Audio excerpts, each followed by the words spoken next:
მაშ საღამომშვიდობის საყვალას, კეთილი დაბრუნება პარაბელუმზე. როგორც ხედავთ, დღეს საღამოს ბევრი სტუმარია. ვიღაცა საინტერესებდა, შეძლებს თუ არა მორო ამას, ვერ შეძლებს თუ არა. მორო ამას შეძლებს.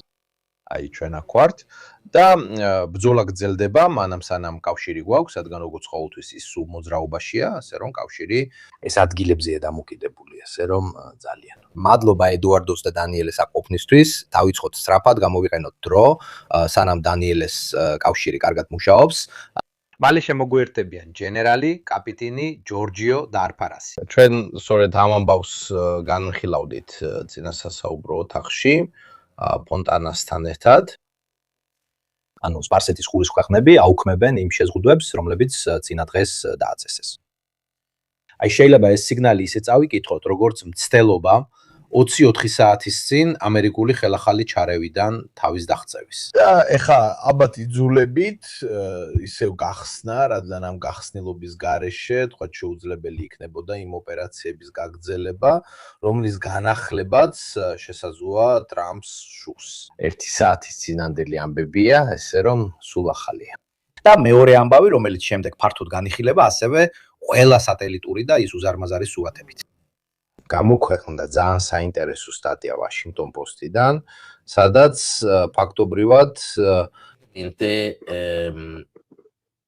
სატელიტური სურათების მეშვეობით ჩანს, რომ ირანმა ბევრად მეტი ამერიკული სამხედრო რესურსი დააზიანა, ვიდრე ოფიციალურად იყო ნათქვამი. იმდენად, რომ ამერიკის მთავრობამ ცენზურა დააწესა ორ კომპანიაზე, რომლებიც სატელიტურ სურათებს ამზადებენ, მათ შორის კომერციულ სურათებსაც. მოთხოვნაც არსებობს. არა პირდაპირ მათი ცენზურის, არამედ მათი გამოქვეყნების გადადების ომის შემდეგ, ანუ მოგვიანებით გამოქვეყნების. და ეს ფაქტი აჩვენებს, რომ მათ ბევრად მეტი ზიანი მიიღეს, ვიდრე ოფიციალურად განაცხადეს. და ეს ყველაფერი სატელიტური სურათები დადასტურებულია, თუ სტატიაში შეხვალთ, ყველა წყაროს ნახავთ, ანუ ზიანიც კი უფრო მეტია, ვიდრე თვითონ ირანელები აცხადებდნენ. ეს ამბობს სტატია, რაც ასევე საინტერესოა, ასე რომ. და ეს ბევრს ამბობს ამ ომის ხარჯებს. რამდენიმე დღის წინ უყოლებდი ხარჯებსაც, რომლებიც 200 მილიარდს გადააჭარბა, მათ შორის ზარალიც და საოპერაციო ხარჯებით. აჰა, გიორგიც მოვიდა. აი ამერიკაში, რადგან ტრამპი აგრძელებს თქმას, რომ მათ გაანადგურეს საზღვაო ძალები, რომ გააკეთეს ყველაფერი, რაც უნდათ. და შემდეგ ყოველდღე აცხადებს სუდის გახსნას, მაგრამ ასე არ არის. და აშკარაა, რომ მოლაპარაკებები, რომლებიც პაკისტანის გავლით მიმდინარეობს, შესაძლოა ჩინეთის ჩრდილსაც ატარებდეს. ამაზე ვისაუბრებ, რადგან საკმაოდ განსაკუთრებულია რა, რომ იქ ხდება ყველაფერი. ამერიკელი საზოგადოება როგორ აღიქვას ამ ტრამპის მუდმივ გაურკვევლობას? მე უყურე ყველაზე დიდ, ესე ვთქვათ, ამერიკულ გადაცემებს, მათ შორის ცოტათი სატირულებსაც და ყველა, რა თქმა უნდა, უკიდურესად სარკასტურია. დონალდ ტრამპზე საუბარს აგრძელებენ. ჩვენ ყოველ წამს ვიგებთ, კავშირზე ახლოს ვართ, მაყურებელი გჯერა, ამერიკაში ამ საკითხზე დებატია, გააცნობიერეს, რომ ჩიხში შევიდნენ. გისმენ დანიელე.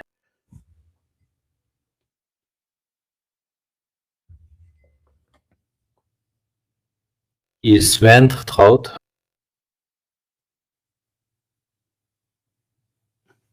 დანიელე, გესმის ჩემი?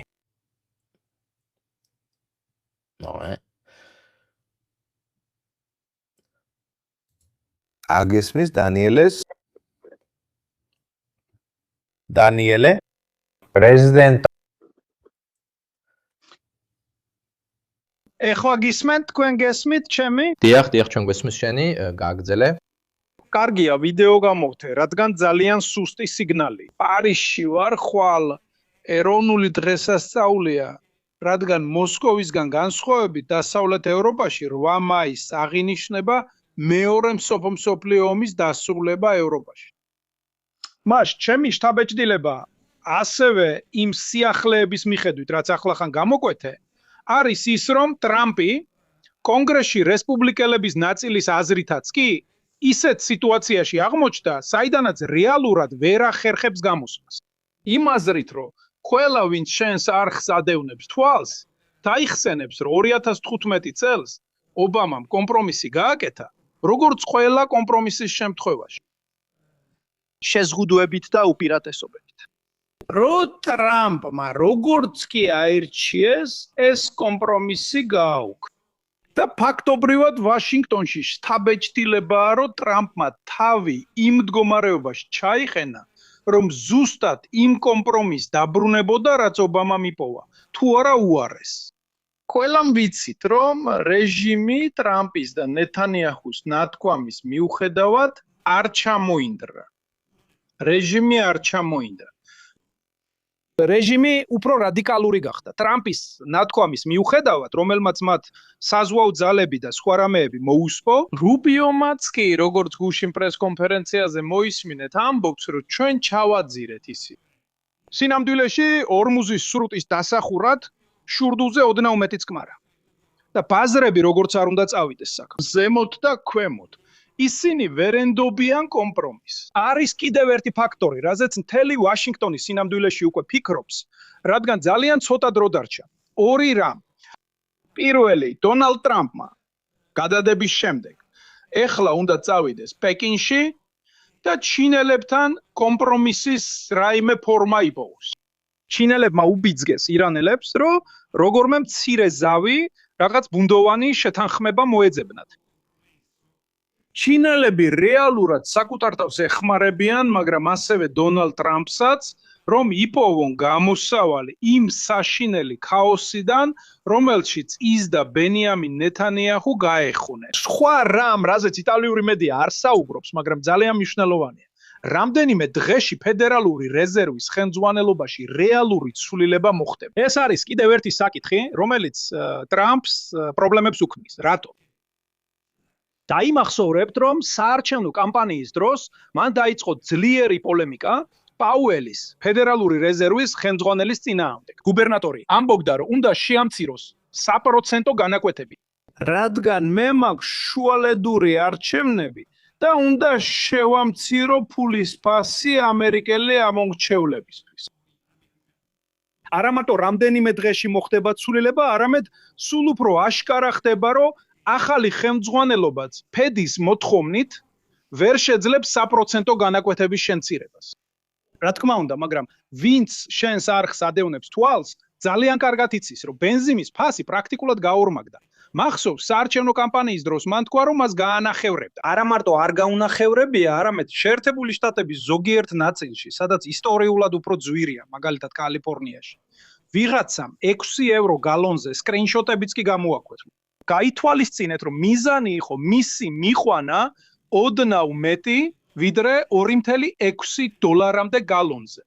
ანუ ოდნავ მეტი, ვიდრე $2 გალონზე. ბოლო რამ არის ერთი სიტუაცია, რომელსაც გითითებთ. ისრაელის საზოგადოებრივ აზრშიც კი, ასევე იმ ნაწილში თუ შეიძლება ასე ვთქვათ, ცენტრისტულ მემარჯვენე ფრთაში. ანუ იმათშიც, ვინც როგორც წესი მხარს უჭერს ბენიამინ ნეთანიაჰუს და მის მთავრობას საარჩევნო კამპანიაში, რომლებიც უკვე იწყებენ იმავე კითხვების დასმას, რასაც ვაშინგტონშიც სვამენ. ან ჩვენ ხო შევედით რეჟიმის შესაცვლელად, მაგრამ რეჟიმის შეცვლა არ მომხდარა.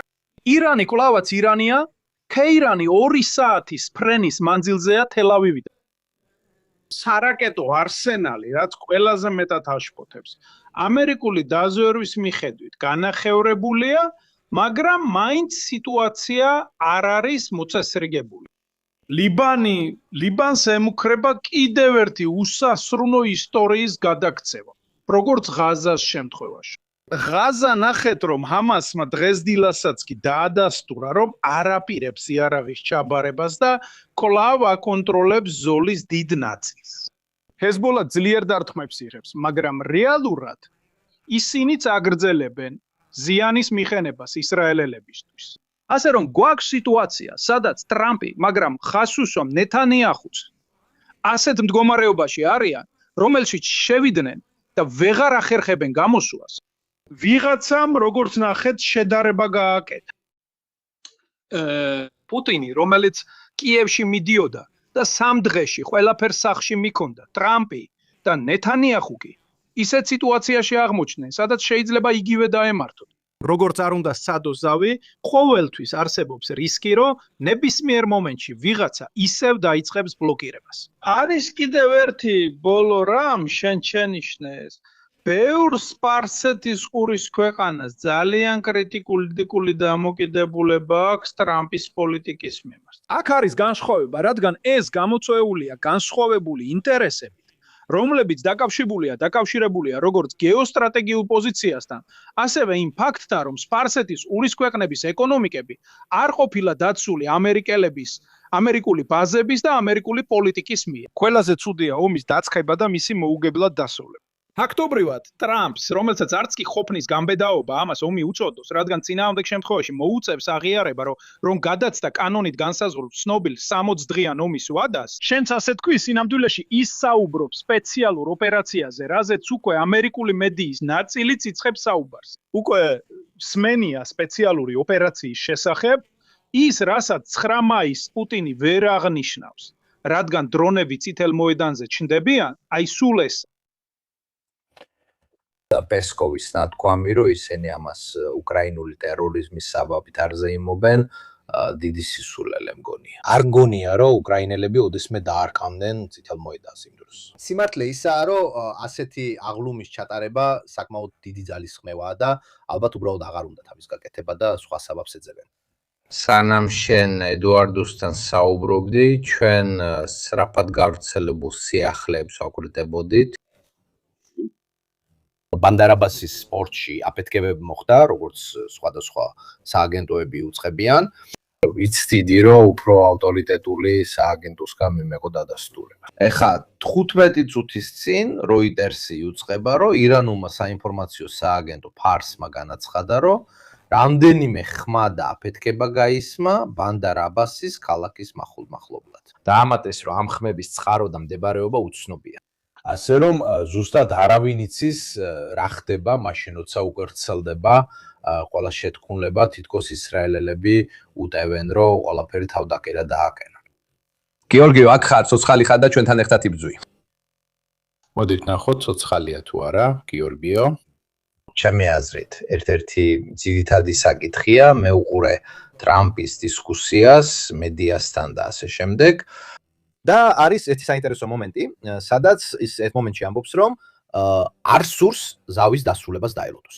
მერე კი აღიარებს, რომ ეს ომია, მოკლედ საბუთად თავს ეწინააღმდეგება. და ეს ბევრმა ამერიკულმა მედიამ გააშუქა, როგორც მცდელობა დაეფარა ამ ომის ხარჯები და ზიანი.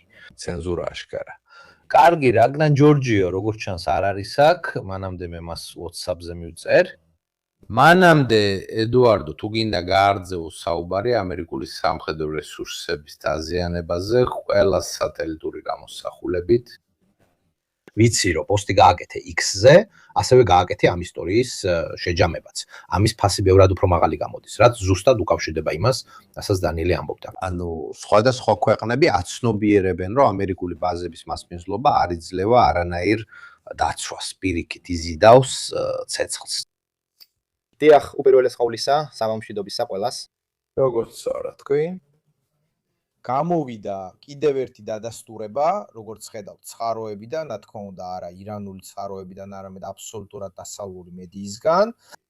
იმ ზიანის მასშტაბის შესახებ, რომელიც ამ ომის აქტიურ ფაზაში იყო მიღენებული, რომელიც ამჟამად შეჩერებულია.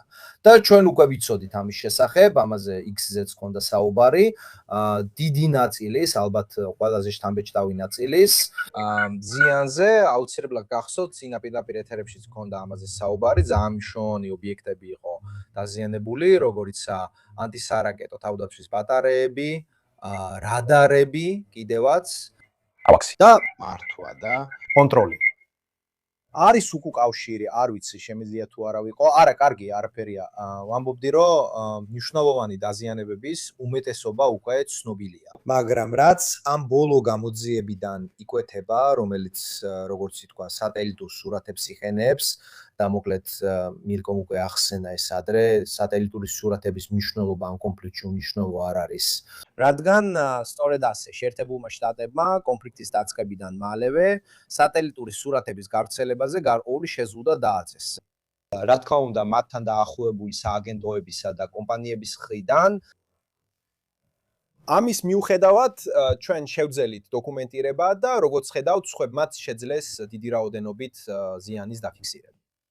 და ეს უკვე გარკვეულ ინფორმაციას გვაძლევს. ანუ დღეს უკვე თვით შეერთებულ შტატებსაც კი არ შეუძლია ფაქტობრივად ღია წყაროების დაზვერვისთვის ამის შეჩერება და მით უმეტეს მოცინააღმდეგე ქვეყნების დაზვერვისთვის. წარმოიდგინეთ, წვდომა არა მხოლოდ საკუთარი სისტემების სატელიტურ სურათებზე, წარმოიდგინეთ მაგალითად ჩინეთი ან რუსეთი, რომლებსაც აქვთ სატელიტების კონსტელაციები. მაგრამ ასევე სადაზვერვო სატელიტების გამოყენება იმისთვის, რომ როგორც ამ შემთხვევაში თქვა დაადგინონ წარმატებული იყო თუ არა თავდასხმები. საერთოდ უფრო მცირე ძალებსაც კი, ან იმ ქვეყნებსაც, რომლებიც ძალებად არ ითვლებიან, შეუძლიათ მიიღონ წვდომა კომერციულ სატელიტურ სურათებზე, ან შედარებით მარტივად მეგობარი ქვეყნების სატელიტურ სურათებზე. ეს მნიშვნელოვანი ინფორმაცია, რადგან წყაროებში ნახავთ სულ სტატიას, სადაც შეგიძლიათ ზუსტად ნახოთ ზიანის მასშტაბები. მაგრამ ალბათ ისაა მნიშვნელოვანი, რაზეც უნდა ვიფიქროთ, რომ ზუსტად ვიცოდეთ, რამდენი ზიანი მიადგა, არც ესაა მარტივი. არც თავდამსხმელებისთვის. და როგორც ახლა ჯუსტო მირკო ამბობდა, შეიძლება კიდევ უფრო მეტი ზიანი გამოვლინდეს, ვიდრე თავად ირანი აცხადებდა, რაც საკმაოდ მნიშვნელოვანი ფაქტია.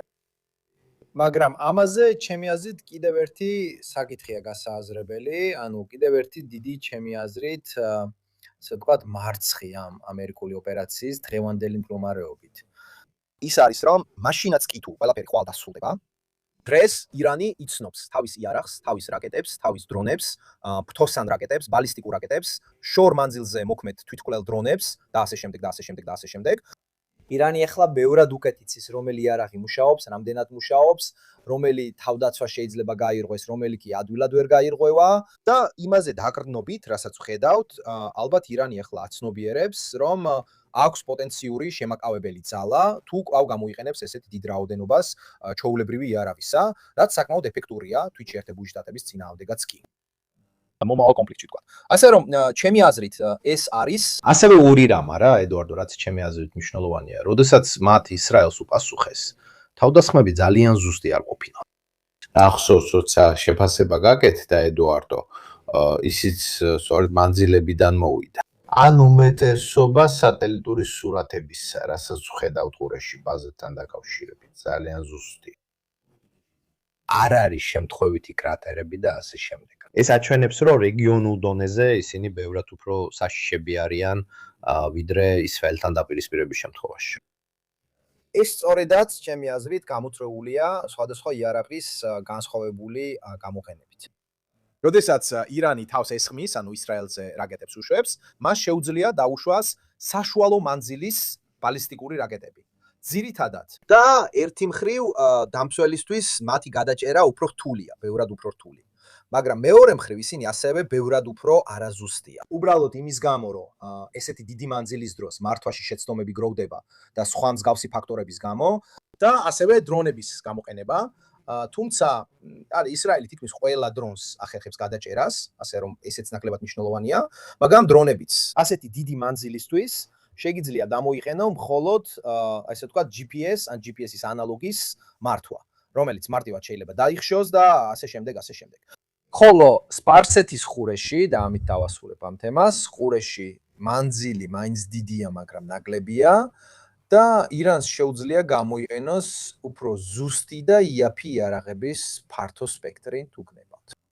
ის ბალისტიკური რაკეტებიც, რომლებსაც ირანი იყენებს ყურეში, არის მოკლე მანძილის რაკეტები, ასე ვთქვათ. შემდეგ, კარგი კატეგორიები შეგიძლიათ ნახოთ, რამდენ კილომეტრამდე აღწევენ, მაგრამ არსებითად ეს რაკეტები არა მხოლოდ უფრო იაფია, არამედ შედარებით უფრო ზუსტიც. დამატებით, ირანს ასევე აქვს მცირე რაოდენობის, ვთქვათ, შეზღუდული, ძალიან ზუსტი მოკლე მანძილის რაკეტები, რომლებსაც იყენებენ მათ შორის პოტენციურად გემების წინააღმდეგაც. არსებითად ესე რომ არსებობს კიდევ უფრო მცირე კატეგორია მოკლე მანძილის ბალისტიკურ რაკეტებს შორის რაოდენობრივად, საკუთარი ტერმინალური სენსორებით, რაც დღესდღეობით უბრალო რამ არ არის. მაგრამ ასევე, ვთქვათ, სტანდარტული მოკლე მანძილის რაკეტები სიშორისა და ფრენის დროის გამო, მოკლედ რო ვთქვათ, შეზღუდული, დისტანციებზე ბევრად უფრო მაღალი სიზუსტით გამოირჩევიან. დამატებით, დრონები, ირანელები იყენებენ დრონების ფართო სპექტრს. ამ დისტანციაზე ზოგჯერ შეუძლიათ გამოიყენონ ტერმინალური მართვის ზოგიერთი სისტემა, ასევე დრონებიც. როგორც ჩანს, ეს ეხლა ხანაც ვიხილეთ ერთ-ერთი გემის წინააღმდეგ თავდასხმისას სპარსეთის ყურის სანაპიროებთან. რადგან ამ დისტანციებზე მიუხედავად იმისა, რომ აი ჰორიზონტს მიღმა მართლად იარაღებებს საუბრობ, არსებობს მათი მართვის გარკვეული გზები. საბოლოოდ, ზოგიერთი დრონი შეიძლება იმართებოდეს, ან თქვა დრონების რელექსელის დამამოყენებით, საბოლოოდ რეპეტიტორი დრონებით, რათა დრონი ფრენ-ფრენის საბოლოო ეტაპზე იმართებოდეს. ან შეიძლება იმართებოდეს, როგორც უკრაინაში ვნახეთ, ეს ხშირად ქვეყნის მობილური ქსელის გამოყენებით ხდება. მოკლედ, საბოლოოდ, ამიტომ სპარსეთის ყურის ქვეყნების სანაპიროებთან ეს შესაძლებლობა არსებობს. ეს ყველაფერი, რა თქმა უნდა, ისრაელამდე მიღწეულ შეტევებში არ ხვდება. ამიტომ, ჩემი აზრით, ეს დეტალებიც უნდა გავითვალისწინოთ. გიორგი, მინდოდა მეკითხა, ამ ქვეყნების ოპეკიდან გასვლის მიზეზები რა არის? შეიძლება ეს ჩაჭურ რეაქციას გამოიწვიოს. არის ვინმე, ვინც ცდილობს ამით ისარგებლოს. რადგან ეს მაინც ჯაჭვი იყო, რაც შესაძლო შემოსავლებზე ზღუდავდა. ესეთ სიტუაციაში გინდა რომ გათავისუფლდე, ამიტომ აყენებ ნებისმიერ ფასს რაც გინდა. მერე შეგიძლია შემისწორო, თუ ვწდები. შეიძლება პირიქითაც იყოს, ანუ ფასების ზრდის ნაცვლად ვცდილობ ფასების დაწევას. თუ ფიქრობ, რომ ასე გაზრდი შენს ცირს.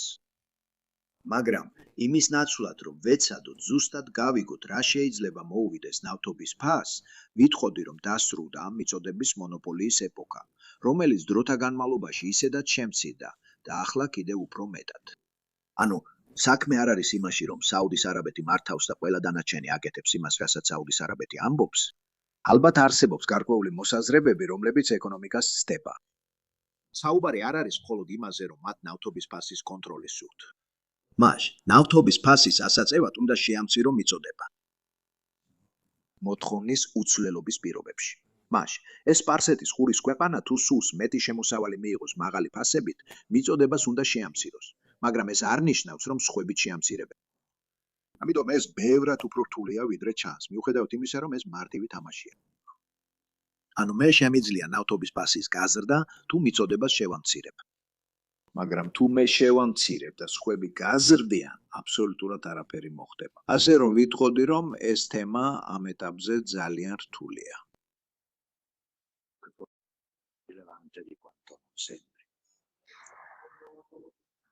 მაგრამ დროის არჩევა განსაკუთრებულია, რა თქმა უნდა, რა. დიახ, ცხადია, რომ ამ მომენტში, იმ ყველაფრის ფონზე, რაც ხდება და ასე შემდეგ, ეს ძალიან განსაკუთრებული არჩევანია. მაგრამ რაც შეეხება ნავთობის საკითხს, მაშინ საქმე ისაა, რომ თუნდაც ჰორმუზის სრუტე გაიხსნება. საქმე ისაა, თუ ჭაბურღილები მუშაობს, თუ ყველა ინდუსტრიული საქმიანობა ჭაბურღილებთან, ანუ ნავთობის ლობის გადამამუშავებელი ქარხნები მუშაობს და თუ მთელი ლოგისტიკა, როგორიცაა მილები, პორტები, ინფრასტრუქტურა შეძლებს მუშაობას შედარებით მოკლე დროში, თუ დრო შედარებით მოკლეა, ანუ დგება ზავი და იხსნება სრუტე, ეს არ ნიშნავს, რომ უცებ ყველაფერი ამუშავდება. ყველაფერი მუშაობს მაშინ, როცა ყველაფერი მიმუშაობს, ანუ თუ ჭაბურღილები, ინფრასტრუქტურა და ასე შემდეგ და ასე შემდეგ.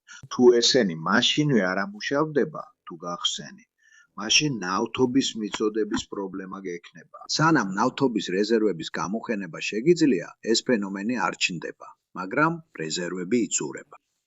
ამიტომ რაც უფრო მძიმეა დაზიანებები მთელ ჯაჭვზე, თუ გემების გასვლას არ ჩავქლით, თუ ყველა დაზიანება მძიმეა და სანამ მათ შეაკეთებ, ბევრი დრო სჭირდება და ის რეზერვები რაც გაქვს, საკმარისი არ არის.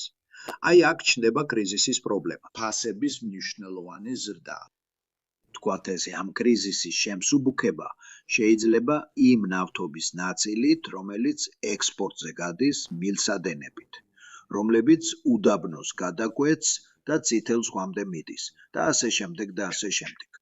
მაგრამ ეს ყველაფერი ძალიან რთული გასაგებია, რადგან არავინ არის ისეთი, ვინც არა მხოლოდ ზუსტად იცის, რა ზიანია მიყენებული, არამედ განსაკუთრებით ისიც, თუ რა დროში მოხდება ამ ზიანის აღდგენა. ამიტომ რაც უფრო მეტი დრო სჭირდება, მით ნაკლები ნავთობის რეზერვი გაქვს გამოსაყენებლად და მით უფრო შეიძლება გაიზარდოს ნავთობის ფასი. და ამიტომ რეალურად ზუსტად არავინ იცის, როგორ არის საქმე. ერთი საინტერესო რამ არის ეს. ნავთობის ფასი თუ მას ახლავე იყიდი, ბევრად უფრო მაღალია ვიდრე ნავთობის ფიუჩერსის ფასი, ანუ ის ფასი, რაც ნავთობზე იქნება გარკვეული დროის შემდეგ. ამიტომ ბაზრები ფიქრობენ, რომ გარკვეული დროის შემდეგ სიტუაცია გაუმჯობესდება, რადგან თუ მე ნავთობის ფასს 3 თვეში ნაკლებს ვიხდი, ვიდრე დღეს ვიხდი, ეს ნიშნავს, რომ ვფიქრობ 3 თვეში ფასი უფრო დაბალი იქნება, ვიდრე ის ფასი, რასაც დღეს ვიხდი, რომ ბარელი ახლავე მივიღო. რეალურად დიდი გაუგევლობა. ბოლო რამ, რატომ ამბობენ, რომ ფინანსურ ბაზრებს არ ეშინიათ, ეს ასე არ არის, რადგან ამერიკული ბირჟა მთლიანად იზრდება მაღალ ტექნოლოგიურ სექტორზე და ნაწილობრივ ნავთობზე. აშშ-ის აქციების 95% ან ძალიან ცოტას იზრდება, ან საერთოდ არ იზრდება. ზრდას განიცდის მაღალ ტექნოლოგიური აქციები. ასე რომ ნავთობის ან კრიზისის ფონზე მიიჩნევა, რომ მაღალ ტექნოლოგიური სექტორი და ნავთობის მწარმოებლები იმუნურები არიან. ამ ორი სექტორი იზრდება და დანარჩენი არ იზრდება. რადგან ეს მნიშვნელოვანი სექტორებია, ინდექსი მთლიანობაში იზრდება, რაც თითქოს ნიშნავს, რომ ბაზრებს არ ეშინიათ, მაგრამ ასე არ არის. სხვა საკითხია ის, რომ ტრამპის ეკონომიკურ პოლიტიკას ბაზრები აფასებენ არა მოკლევადიანი განაკვეთებით, არამედ გრძელვადიანი შემოსავლიანობით, რომელიც გაიზარდა. ამიტომ სიტუაცია, ფინანსები, გარდა იმისა, რომ ფინანსებმა არ იცის, როგორ დასრულდება ყველაფერი, რა თქმა უნდა, რადგან ადამიანები ვართ და არ ვიცით, როგორი იქნება მომავალი, მაგრამ თუ კი ვინმე დააკვირდება, კარგად ჩანს, რომ არანაირი მხარდაჭერა არ არსებობს. ყველაფერი, რაც შეიძლება ითქვას, არის ის, რომ თითქმის დასრულებულები ვართ. არის სიტუაცია, რომელიც გავს პუტინის მიერ უკრაინაში შეჭრას. ცნობილი მოსკოვური ხუმრობის მიხედვით, მას ეგონა, რომ ზურგს უმაგრებდა გერმანული ინდუსტრია, ვერმახტი, მაგრამ არც ერთი ეს არ ქონდა. 4 წლის შემდეგ მან იფიქრა, რომ პარიზს რამდენიმე დღეში აიღებდა, ზოგი კი 3 დღეში. ირანის შემთხვევაშიც იყო სერიოზული არასათანადო შეფასება. ბოლო რამეს ვიტყვი, 10 წლეულების განმავლობაში მოქმედი სანქციების წყალობით ირანელები ინდუსტრიალისტნენ. ისინი შედარებით ინდუსტრიული ქვეყანაა, თუ გავითვალისწინებთ, რომ განვითარებადი ქვეყანაა. ისინი აწარმოებენ მილიონზე მეტ ავტომობილს და აქვთ 660 ბირჟაზე განთავსებული აქცია. ამიტომ ფიქრი, რომ ეს არის პატარა სოფლების ქვეყანა, რომელსაც დაბომბავდა ისინი დანებდებიან, ფატალური შეცდომაა. ეს ავღანეთი არ არის. ეს ინდუსტრიალიზებული და საკმაოდ განვითარებული ქვეყანაა. ის არ არის განვითარებული, არ არის შვეიცარია, მაგრამ ეს ავღანეთი არ არის. გარდა ამისა, იქ 90 მილიონი ადამიანია და მინდა გნახო, როგორ შეიყვან სახმელეთო ჯარს ასეთ სიტუაციაში. ამიტომ ეს ამბავი შეიძლება დიდ არეულობად გადაიქცეს. მინდოდა ეს მეკითხა შენთვის ჯორჯიო, რაც ჩემი აზრით ძალიან საინტერესოა. ვაკვირდებოდი იმ მიზეზებსაც, თუ რატო შევიდნენ ზოგი ქვეყნები მეორე მსოფლიო ომში, მაგალითად იაპონიის შემთხვევაში, რადგან მათ 12 წლის ნავთობის მარაგი ჰქონდათ. ყველას აქ ჩინელების ჩათვლით, საუკეთესო შემთხვევაში გვაქვს 1 თვიდან 9 და 2 თვემდე მარაგი. ამიტომ ესეთი კრიზისული სიტუაციების მართვის უნარი, თუნდაც ესეთი ჩიხური მდგომარეობა, სადაც კი არისვრიან ბაზრები არ გიждდებიან, მაგრამ ნავთობი მაინც არ დადის. თუ ეს გადათრევა, გადმოთრევის თამაში გაგრძელდება, რაც მე ვნახავთ, რამდენად რეალურია ეს მოლაპარაკებები, ჩვენ ევროპაში რა ნაბიჯები შეგვიძლია გადავდგათ, რომ ფასები დაბლა შევინარჩუნოთ. 2 კვირის წინ უყურებდი იყო 1.6, 1.7, ეხლა უკვე თითქმის 2-ს უახლოვდება, რომ წარმოდგენა შეგექმნათ ბენზინზე. რა შესაძლებლობა გვაქვს ჩვენ ეკონომიკური თვალსაზრისით და რეზერვების მხრივ, რომ ვცადოთ ამ სიტუაციის შემსუბუქება და დაბალანსება. დამოუკიდებლად იმისა, ისურიან თუ არა და რამდენ ხანს შეგვიძლია ამის გაკეთება. თუ ასე გაგრძელდება 3 თვე, 3 თვის შემდეგ შენი რეზერვები საკმარისი აღარ იქნება. და ამიტომ, რადგანაც დაუყოვნებლივი ჩანაცვლება არ გაქვს, შეგიძლია ნახშირის ელექტროსადგურები ისევ აამუშაო. კარგი, მაგრამ ეს იმას არ ნიშნავს, რომ შენს მზის ფანელებს ცვლი. ვით უმეტეს ბირთვული ენერგიით, რომელსაც 10 წლეულები სჭირდება, რომ ისევ კონდეს. ამიტომ ბირთვულ ენერგიას გამოვრიცხავთ, რასაც ხშირად ამბობენ ნავთობზე დამოკიდებულების დასასრულებლების დასასრულებლად, ბირთვულ ენერგიაზე გადავიდეთო. მაგრამ ბირთვულ ენერგიას რამდენიმე 10 წლეული სჭირდება, ამიტომ ამასაც გამოვრიცხავთ. არის შესაძლებლობა, რომ ალტერნატიული ენერგიები უფრო მეტად გამოვიყენოთ, მაგრამ იქაც უნდა დააყენო, გააკეთო, ილოცო, მოკლევადაში. შენ სერიოზული პრობლემა გაქვს. ამას შეძლებ მხოლოდ იმ შემთხვევაში, თუ მარაგები გაუძლებს. სანამ ჭაბურღილები არ არის დაზიანებული, ინფრასტრუქტურა არ არის გაფუჭებული, მაგრამ მაშინაც კი თუ ორმუსის მოდელს გამოიყენებ, პრობლემა არის ზიანში, რომელიც წარმოებასა და ნავთობის გემებზე გადატანაშია. ყველაზე ცუდი სცენარი ის არის, რომ ჭაბურღილები განადგურებულია და გემები ვერ გადიან. მეორე ყველაზე ცუდი სცენარი კი ისაა, რომ გემები გადიან, მაგრამ საკმარისად წარმოება არ შეგიძლია. ამიტომ როგორც არ უნდა შეხედო, რეზერვებზე გადადიხარ და სწორედ იქ ხდება მთელი ისტორიის გადამწყვეტი მომენტი. პოლიტიკაში დაშვებული შეცდომა შეიძლება ეს იყოს მოკლევადიან პერსპექტივაში. შეგიძლია დაეხმარო აქციზების შემცირებაში და შემდეგ დაეხმარო მათ, ვინც მაღალი ფასების გამო სივრცეში აღმოჩნდება. მაგრამ თუ კრიზისი გაგრძელდება, ამასთან ერთად, ასე სახელმწიფო ბიუჯეტის დასუსტების რასუსტების რისკიც არსებობს. მაგრამ ყველაზე ცუდი ის არის, რომ ამით სტიმულს შექმნი არაფრის გაკეთებისთვის, მაშინ როცა მეტი მოქმედების სტიმული სწორედ მაშინ ჩნდება, როცა ფასები იზრდება. რადგან ამ ეტაპზე ეფექტიანობას აღწევ, ნაკლებად იყენებ ავტომობილს, ამას აკეთებ და იმასაც. ამიტომ ეს ყველაფერი არჩევანია, ერთი მეორეზე უფრო რთული. სად არის ერთადერთი იმედი? და აქ დავასრულებ ჩემს გამოსვლას. ერთადერთი იმედი ისაა, რომ როცა ხედავენ, რომ ყველას უჭირს, ჩნდება ბიძგი, რომ რაღაც შეთანხმება მოიძებნოს. ანუ ასე გაგრძელებით არავინ იგებს.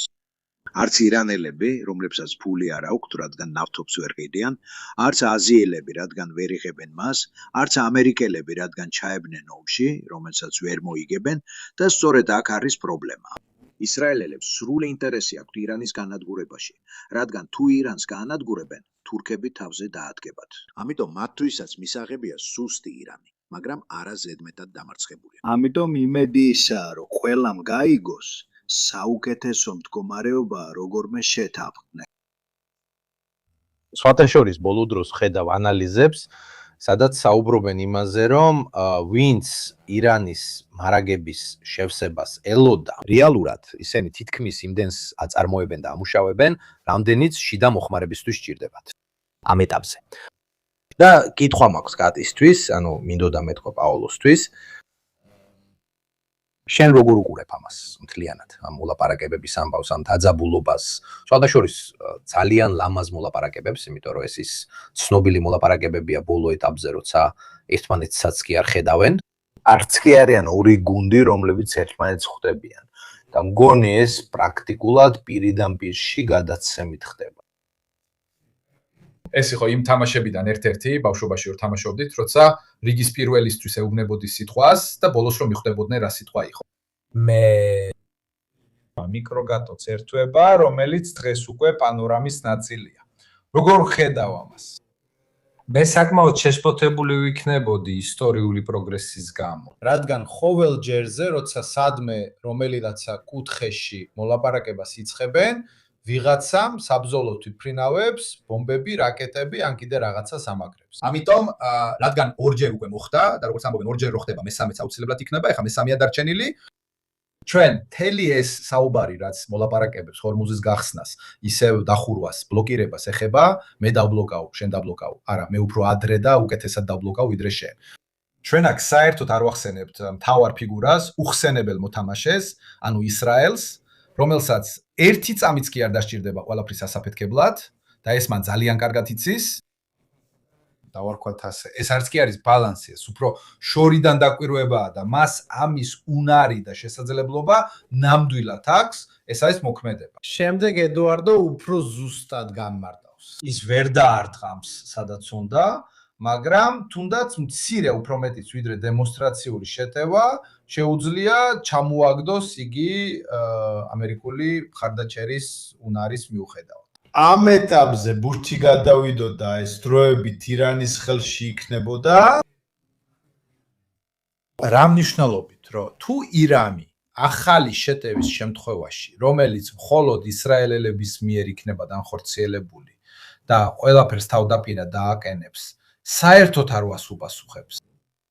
და ამ შემთხვევაში თუ ამერიკელებიც არ შეუერთდებიან ამ შეტევას, ეს იქნებოდა ერთ-ერთი ირიბი გზა, რომ ისრაელი ამ დაპირისპირებიდან გამოეყვანათ. რადგანაც ამბობს, ნახე, სცადე, მე შენს მხარეს არ დავდგები, ისიც არ რეაგირებს, ასე რომ შენ თვითონ დაფიქრდი და დამშვიდდი. მაგრამ ეს ჩემი აზრია. და ჩვეულებრივ ეს არასდროს ხდება თუ მის სახეს დავაკვირდებით. მიკროგატო. არც ის არის დარწმუნებული. საბოლოო ჯამში შეიძლება ესეც იყოს, შეიძლება ესეც იყოს, შეიძლება ესეც იყოს. მოლაპარაკებები. ვილაცამ დაწერა, უბრალოდ თქვა, რომ ბოლო წლებში 2 წელიწადში თქვათ ქვეყანა, სანდოობა და ასერტიულობა, რაც ყველაზე მნიშვნელოვანია სუპერსახელმწიფოსთვის, ანუ შეასრულო ის, რასაც ამბობ. ფრთხილად იყავი რას ამბობ, მაგრამ შემდეგ იძულებული ხარ შეასრულო ის, რასაც ამბობ. ამიტომ ქვეყანა, რომელსაც აღარ აქვს ასერტიულობა და ღირებულება, მისი სიტყვა ცოტას ნიშნავს. ამ ყველაფრის შემდეგ დარჩა მხოლოდ ქვეყანა, რომელსაც აქვს უზარმაზარი სამხედრო ძალა. მხოლოდ ეს არის და ეს ცოტა.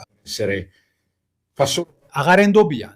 გააცნობიერეთ, რომ ზესახელმწიფო, რომელიც მხოლოდ შიშს იწვევს და აღარ იწვევს ნდობას, აღარ აძლევს ნდობას, ეს არის ძალა, რომელიც ადრე თუ გვიან, ესე თუ ისე აუცილებლად შეიცვლება ვილაცით, ვინც ნაკლებად აშინებს და უფრო მეტ ნდობას იწვევს. და ამ კონტექსტში ვფიქრობ, შეიძლება ესე წავიკითხოთ ის ფაქტი, რომ ჩინეთი მიუხედავად ამისა, მავად ამისა, მაინც არ არის ძალიან ბედნიერი მიმდინარე სიტუაციით. ხედავთ მას როგორც თავარ მოქმედ პირს, თუ არ ხედავთ მას ისე როგორც წარმოგვიდგენია, რომ უნდა იყოს თავარი მოქმედი პირი, ესეც მნიშვნელოვანია, რადგან ჩვენ გონია, რომ დანარჩენი მსოფლიო ისე მოიქცევა, როგორც ჩვენ ვიქცევით, ამიტომ ამ ეტაპზე ამას გავაკეთებთ, იქ წავალთ, დავაყენებთ, გავაკეთებთ. შემდეგ ხვდები, რომ ჩინელები, რომლებიც სხვა სამყაროდან და სხვა აზროვნების წესიდან მოდიან, აკეთებენ იმას, რასაც ჩინელი გააკეთებდა, ან ყოველთვის აკეთებდა. ალბათ ჩვენ ველით წამყვან როლს. ამ ეტაპზე ჩინეთი, რადგან მის გზას მიხვება და თავის კულტურას ემორჩილება, თითქოს უკვე დაწერილ გზას მისდევს. ნახეთ, პრობლემა არ არის ის, რომ აღარ გვაქვს რაკეტები. ან მარაგები ამოვწურეთ, ან ვეღარ ვავსებთ მათ, რადგან საბოლოო ჯამში ეს ინდუსტრიული საკითხია. პრობლემა ის არის, რომ როგორც კი ამერიკის შეერთებული შტატების პრეზიდენტობას ახსენებ, ყველა იცის. ესეთი სატირის დონეს ვერც ფაშიზმი და ვერც ნაციზმი ვერ მიაღწია. მაშინაც კი, როცა ბოკასილეს კარიკატურებს ხატავდნენ თუ ვინმეს ახსოვს. ანუ ამის დაკარგვა უზარმაზარი ზიანია, უზარმაზარი რეპუტაციული ზიანი, როგორც ახლა ამბობენ ხოლმე, ხო? ვიღაცა უბედური მიზეზის გამო. ეს მოლაპარაკებები, რომლებიც როგორც შენ ამბობ, მოლაპარაკებებია იმ ხალხს შორის, რომლებიც ერთმანეთს მხოლოდ ხედავენ, ლაპარაკიც კი არ აქვთ. ფუცლებს ტოვებენ ხეს ქვეშ, სადღაც ესეთ ადგილებში. თუ ამჯერადაც, როცა ესეთ რთულ, ძალიან რთულ საქმეზე მოლაპარაკებები მიმდინარეობს, რაღაც მოხდება, რაც მოლაპარაკების სულს უღალატებს. მე ვფიქრობ, რომ მართლა თუ კიდე დარჩა რაიმე მოლაპარაკების უნარი შეერთებულ შტატებს, არა მხოლოდ ირანის, არამედ მთელი დანარჩენი მსოფლიოს მიმართ, ეს უნარი ნადგურდება და მერე რა რჩება? ძალა დარწმუნებულობა იმაში, რომ როდის, რომ შეიძლება პირდაპირ არ გითხრას, მაგრამ თუ როგორმე მოუნდება, მოდის და ბომბავს. იმიტომ რომ არ მიეცი ბაზები სიცილიაში, იმიტომ რომ არ შემოიტანე ხორცი მონტანოდან, იმიტომ რომ არ გინდა ესტროგენებით სავსე ქათმები. აი, გაგაცნობ კიდევ რამდენიმე მონაცემს. გუშინ მან თქვა ტრამპა, რომ თუ ისინი დათანხმდებიან მისაცემად იმას, რაც შეთანხმებულია და ეს ალბათ დიდი ვარაუდია, ოპერაცია Big Fury დასრულდება და ბლოკადა მისცემს საშუალებას ორმუზის სრუტე გაიხსნას. თუ არ შევთანხმდებით, დაბომბვები დაიწყება და სამწუხაროდ ისინი ბევრად უფრო მაღალი ინტენსივობის იქნება ვიდრე ადრე. გმადლობთ ყურადღებისთვის, მადლობას გიხდით, ეს საქმე გაკეთებულია. წინა დღეს რამდენიმე ქვეყანამ პრაქტიკულად დაბლოკა მათი საერო სივრცის გამოყენება. და ასე შემდეგ. ჩემი აზრით ეს იყო ხელი შეშლის მცდელობა. თითქოს ამბობდნენ ჩვენ განახლებას მხარს არ დაუჭერთ, იქნება ეს პოლიტიკური გზავნილიც იყო. შემდეგი ნახვამდის.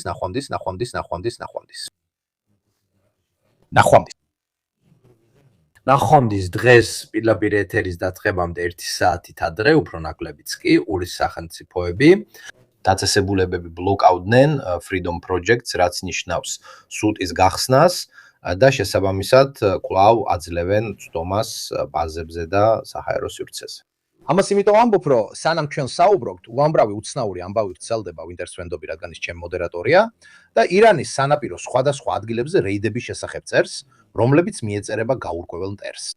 მანამდე კი, როგორც როიტერი, ასევე სხვადასხვა სააგენტოები უცნაურ აფეთქებებზე საუბრობდნენ. როცა ამ ყველაფერს ერთად აყრი და მართალიცაა, რომ ძალიან ახლოს ვიყავით ქაოსთან, იმ გაგებით, რომ ისრაელმა უკვე დაიწყეს ხიდების დანგრევა, ნავთობის ინფრასტრუქტურებზე შეტევა და მე უცებ ყველაფერი გაჩერდა. ერთ-ერთი რა აკლა ონხლის სამხედრო დაპირისპირებას.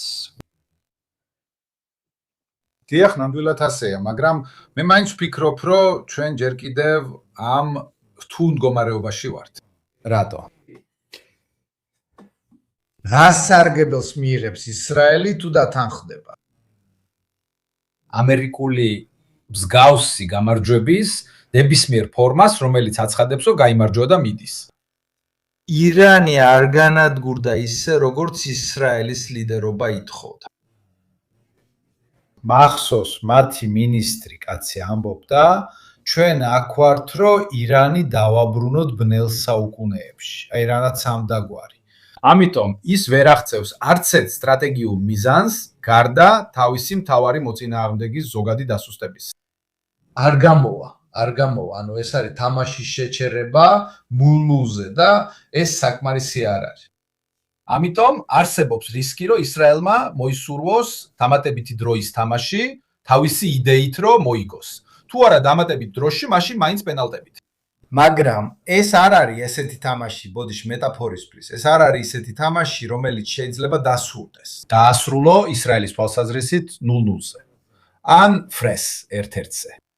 რადგან ისრაელმა ამაში ძალიან ბევრი ჩადო თავისი სანდოობა, როგორც სახელმწიფო.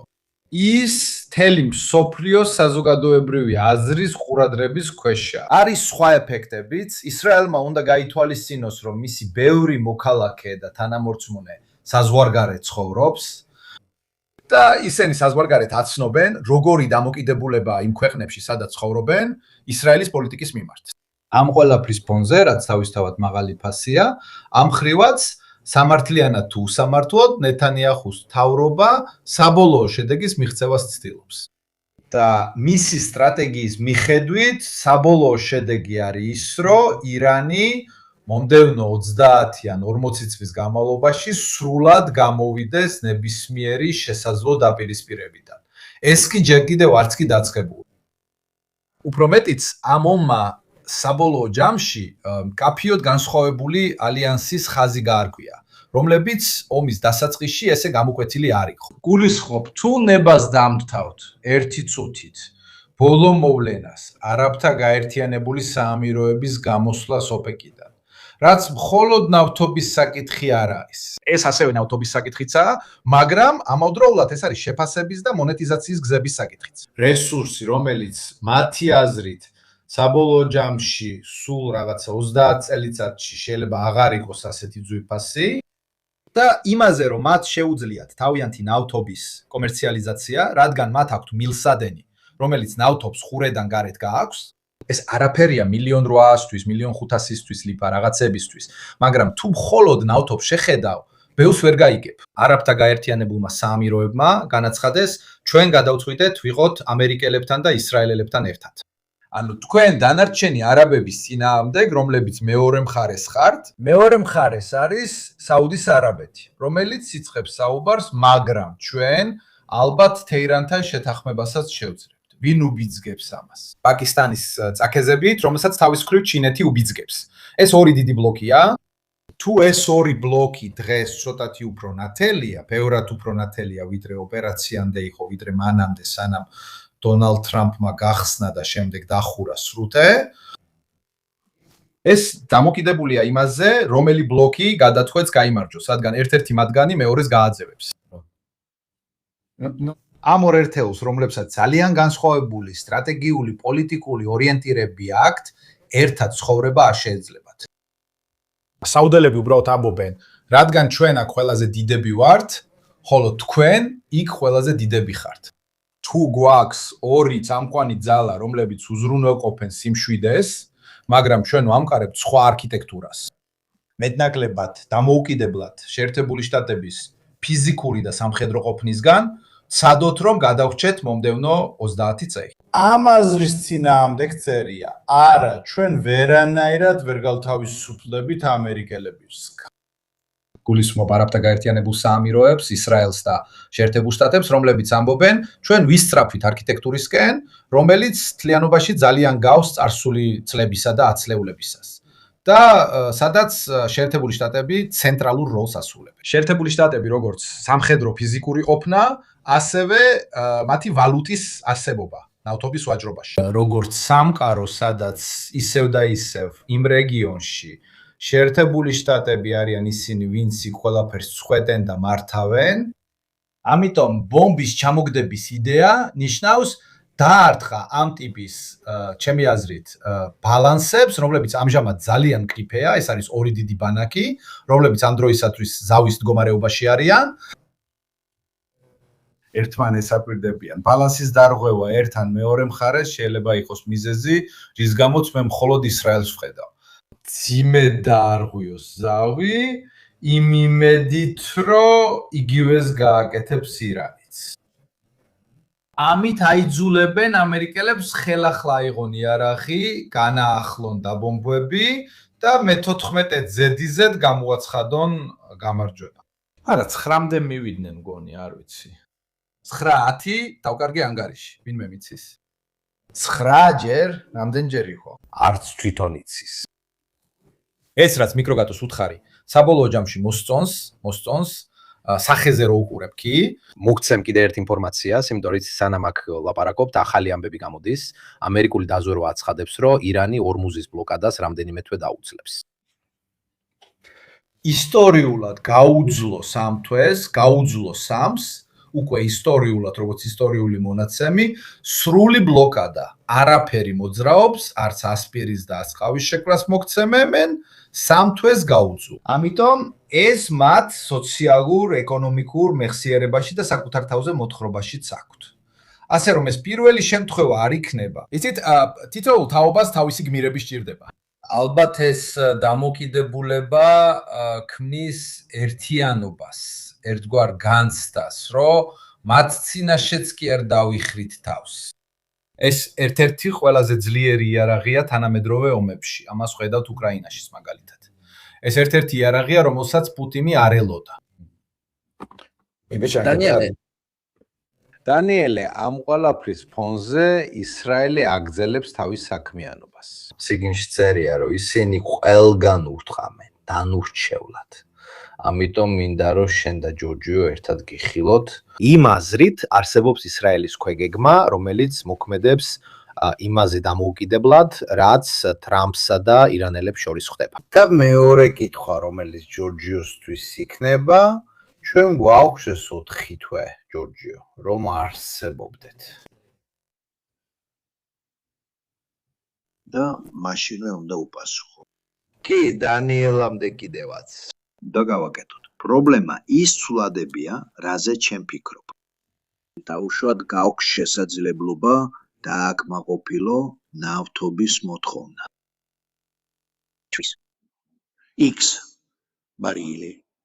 პრობლემა არ არის ის, რომ შენ გაქვს მარაგი, რომლის ოდენობაც იცი. X ბარელი ხელმისაწვდომია ან იტალიაში, რადგან შენ შეინახე ან იხიდე მათგან, ვინც შეინახა და ტყიდის. ეს არ არის მთავარი, სხვა ცვლილებებია მნიშვნელოვანი. ჩვენ არ ვაკეთებთ იმას, რაზეც ადრე საუბრობდით, ჭაბურღილებს, ჭაბურღილებთან დაკავშირებულ ქიმიურ ინდუსტრიას, ინფრასტრუქტურას. კარგი. რადგან იმ სხვა ვარიანტებს არ იცნობ, ვერაფასებ, რამდენ ხანს გეყოფა ნავთობის მარაგი ისე, თითქოს არაფერი ხდება. ამიტომ ეს უბრალოდ მიხვედრაა და პასუხიც მიხვედრაზეა დაფუძნებული. ამ ეტაპზე ვხედავ, რომ ამ თემების გაშუქებაშიც შვილილებაა. რაც არსებითად ამტკიცებს, რომ სიტუაცია ნამდვილად მძიმდება, რადგან უკვე იწყებენ იმ ცვლადების გათვალისწინებას, რაზეც მე ვსაუბრობ. არ ვამბობ, რომ მე მოვიგონე ისინი. უკვე გავრცელებულია აზრი, რომ შენი პრობლემა ჭაბურღილია.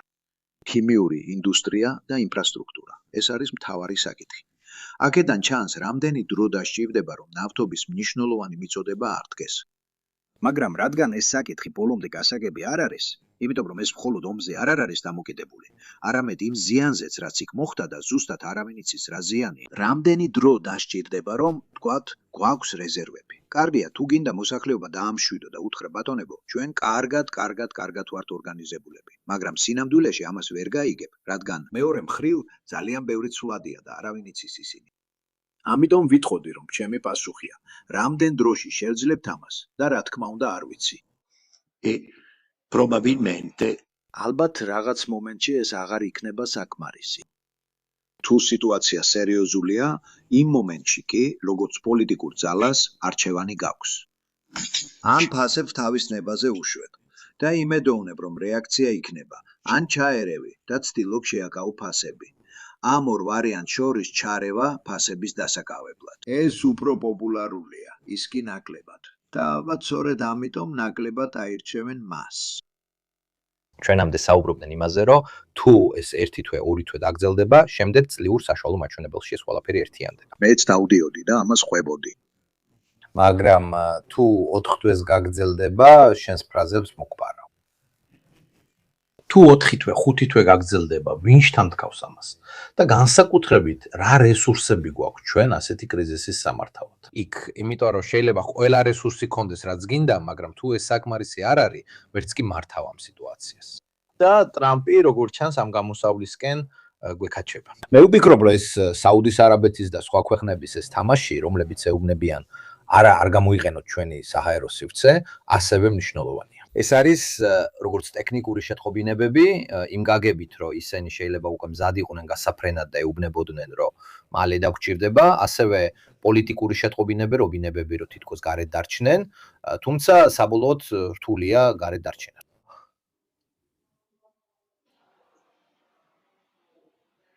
სისი ჩინეთი კი ყიდულობს, მაგრამ მას ასევე გაცილებით დიდი რეზერვები აქვს, მართალია გევრად მეც მოიხმარს, მაგრამ აქვს. ასევე აქვს რეზერვები და შეუძლია ქვანახშირის გამოყენება. არსებობს შეფასებები, რომ გავიგოთ, რამდენად შეუძლიათ ქვანახშირით დაფარვა ნავთობის გამოყენებასთან შედარებით. ალბათ არსებობს პროცენტული მაჩვენებელი. მე არ ვიცი, მაგრამ ძალიან დიდი ალბათობით არსებობს. მაგრამ თქვათ, ამ ხრივ ისინი კარგად არიან, რადგან შეუძლიათ. მათ აქვთ დიდი ნავთობის მარაგები და შეუძლიათ გააკეთონ ის, რასაც ეწოდება გადართვა ნახშირზე.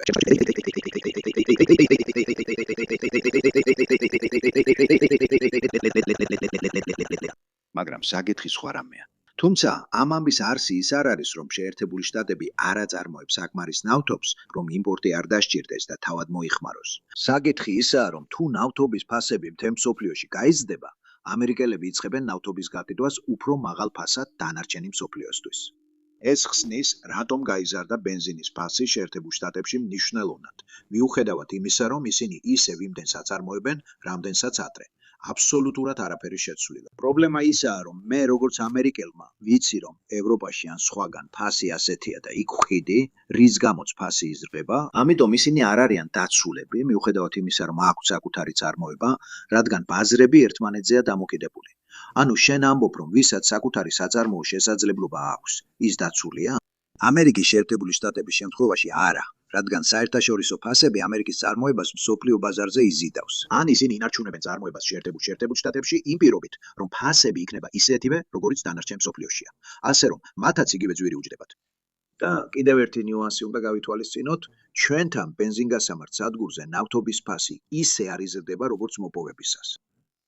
ამის მიზეზი ისაა, რომ აქციზები არსებობს, რომლებიც, ესე ვთქვათ, ფასებს არ აძლევს ძალიან მაღლა ასვლის საშუალებას.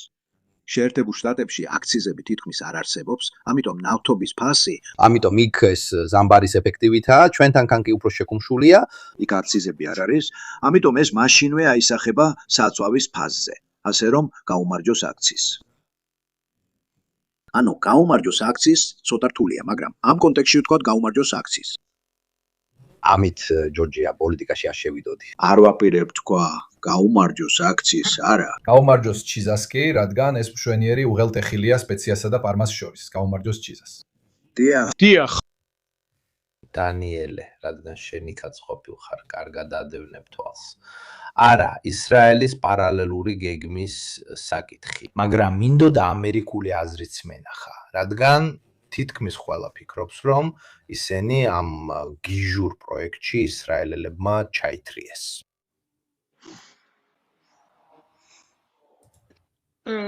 მიკროფონი აქ ვარ მაშასე. ეს ძალიან მნიშვნელოვანი საკითხია. ღაზას ამბავი, ანუ ისრაელის რეაქცია ჰამასის 2023 წლის 7 ოქტომბრის თავდასხმაზე. ამან იმოქმედა და ამერიკული საზოგადოებრივი აზრი უფრო რადიკალური გახადა. ამას რამდენიმე კვირის წინათ შევეხეთ. არსებობს თაობათა დაყოფა. ასე რომ ჩემი თაობის დემოკრატები, ანუ ეგრეთობელო ბეიბი ბუმერები შეიძლება ითქვას, ისინი დიდწილად ისრაელის მხარდამჭერებად რჩებიან. ახალგაზრდა დემოკრატები, როგორც გამოკითხვებიდან ჩანს, სულ უფრო მეტად უჭერენ მხარს პალესტინელებს. მოკლედ რო ვთქვათ, რა არის ყველაზე გამორჩეული, რაც ახლა ხდება? იგივე დაყოფა შეინიშნებება რესპუბლიკელების სამყაროშიც. მართლაც ახალგაზრდა რესპუბლიკელებს შორისაც უკვე ჩნდება ნიშნები, რომ ჩარევას ითხოვენ. ამერიკის შეერთებული შტატების მხრიდან სამხედრო დახმარების შეწყვეტა, რომელიც როგორც მახსოვს წელიწადში $3.5 მილიარდ შეადგენს ისრაელისთვის, ნიშნულოვანი თანხა არ არის. მაგალითად, ისეთი, როგორიც 2 კვირაში მოხდა. ტრამპმა ეს თანხა უბრალოდ გადახარა, რადგან, როგორც მახსოვს, ამ ოპერაციას ირანის წინააღმდეგ 2 თვეში დაახლოებით $25 მილიარდი დაუჯდა.